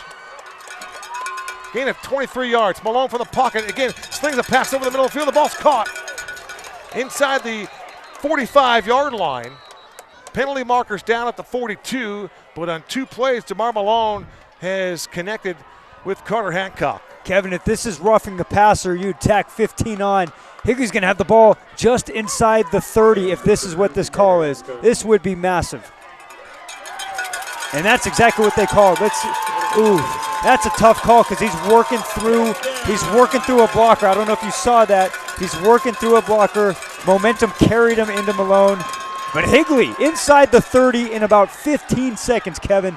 2 plays and a penalty, and Jamar Malone has his team on the move at the 29-yard line of the Patriots. The deep back is Hall. Again, trips to the near side of the field. 4 wide receiver set for Malone. Back to throw, looking left all the way. He's going to scramble and run. Malone changes his direction, and he gets drilled in the middle of the field. He loses his helmet as the ball is caught around the 22-yard line. As Malone scrambles to the 22, and it looked like they're asking for some help. So Malone, does he have to leave the field because he lost his helmet? Yes, he does. With no timeouts. Spike season. This is tough. This will be the backup quarterback, Andre Gonzalez, who's going to snap it and kill the clock immediately. He waits for the signal. Oh, he fumbled. And boy, I tell you what, he fumbled that snap. It looked like he did. That's a fumble. He did not spike that ball. So with 12 seconds to go, they're giving him the spike. Jamar Malone back on the field. 2nd and 10 from the Patriot. We'll call it 23-yard line. Malone from the pocket goes towards the end zone, and the ball is broken up. Oh my. Boy, you couldn't even tell, could you, Cody? It looked like it might have been picked off, but definitely it wasn't caught by the receivers, by the Higley Knights. Kevin, I don't know if you noticed the clock either. They initially stopped it, at calling 12. it a spike, and then they ran it before they even hiked the snap. This is the last play of the game right here. 1.6 on the game clock. 4th down and 3 from the 22-yard line. 4 wide receivers for Jamar Malone, the second to work with. Back to the throw, clean pocket, towards the end zone, jump ball, and the ball is broken up. It's incomplete, and this game is over. The Patriots from American Leadership Academy roll down the street 6.5 miles down the road, and in the first ever game between these two programs here in Gilbert, the Patriots and the Knights, they play to a thrilling finish, and it's ALA coming out on top. They win it 42-35. They improve to 7-1, and the Higley Knights drop their first game of the season here at home. They're now 3-1 at home and 6-2 overall. This is in the Santan region. Kevin, what an incredible game there. Jamar Malone, he's got a heart of steel, man. He does. He just got that. Drive him here, and honestly, so here's the play that we thought was a spike. I think he fumbles this football. You see, that is a fumble. Oh, that is not a spike. He did not spike That's a fumble. The game probably could have been over because they got to rush Malone out. That's a recovery. That is a recovery. That's a recovery. Game should have been over right there. That is a fumble. They give him the spike. Here's the question, though. They stopped the clock at 12. Then they ran it before the hack. I think everybody was messed up, but A-Lake Quinn Creek gets it done. They bat 2 balls down in the end zone. Here's another replay. That is a fumble. Yeah, this is, you're right about that, Cody. For Jamar Malone and company, they are fortunate to get that last shot towards the end zone. He threw it into triple coverage, and you have to credit the secondary of the Patriots to dig down deep and get the stop right there. What a thrilling finish here in Gilbert. Incredible finish. Here's the last play, or here's the second to the last play. This one almost looked like Malone gave him a chance to catch the football. And there was a great play by A-Lake Quinn Creek secondary, but break up right through the hands of the receiver. But Jamar Malone, he did everything in his power tonight to try to get a dub for Higley. The sophomore, extremely impressive tonight out here. It's easy for us to play, armchair quarterback or Monday morning quarterback or Thursday late night quarterback in this case. If Malone is able to get that last throw before the one in the end zone, so second to last throw to Esposito a little bit further outside, there was another receiver there as well. There was 2 blue shirts there. One of those guys had a shot at it, but again, you credit the secondary. It was the Patriots. It was their defense that stood on their head to get this victory here tonight. And how about the halftime adjustment? I mean, they completely said, hey, we're coming out of this locker room and we're running the football. And they imposed their will. They probably had 20 to 25 rushing attempts in the second half, and Mitch Jensen and Bubba Agnew said, hey, we are going to take this game into our hands. We're going to run between the tackles, and we're going to impose our will. And that is what A-Lake Quinn Creek did, and they won the football game. The Patriots improved to 3-1 in away games. They're 7-1 overall, and their next contest will be at Casa Grande next weekend.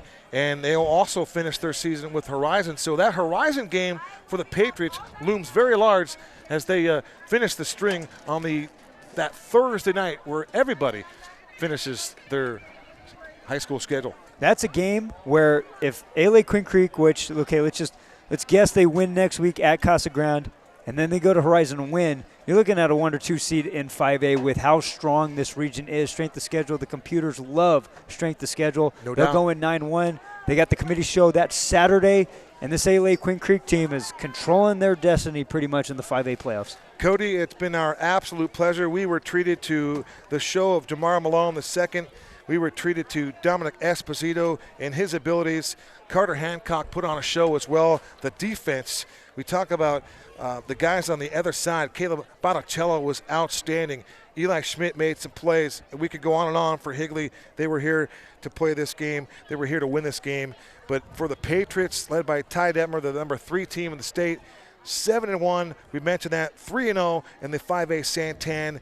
And their dudes, Mitch Jensen, showed up and showed out. He was absolutely a ton of fun to watch. Nate LeDuc was extra special defensively for him. You run out of superlatives for Ryan Meza, but across the board, Gage Rogers, all the standout players for the Pats stood out tonight. Big-time players make big-time plays. How about the fumble recovery? Riker Scott, you know, that when you need a big defensive play, because that was where Higley looked like they were going to go down, retake the lead. And when you need a big play, your playmakers make it. Him, Gage, they just have a nasty defensive line. I would love to see that defense get after it in the 5A playoffs because I think they can make a run. Cody, this is just the beginning. The postseason is coming up. We are smack dab in the middle of October football. It's been our pleasure. The inaugural season of the Zone 48 Broadcast Network is in the books. We're going to look for a game next week. We'll see what develops there, but it has been a blast, my friend. We'll look forward to seeing you on the mic with me in the postseason. But for our outstanding broadcast crew, for my guy, Greg Jones, for Kat Jones, our lead photographer, for everybody that has supported our broadcast team here tonight, for Joey Mascaro, I'm Kevin Derryberry for Cody Cameron. Great physical health accompanied by lifelong mental health is what we all strive for. Remember, it takes one conversation to impact or make a difference in someone's life. Until next time, so long for now. That was a fun game to call. That's a wrap. That was a fun game to call. Holy crap, Kevin, what a game.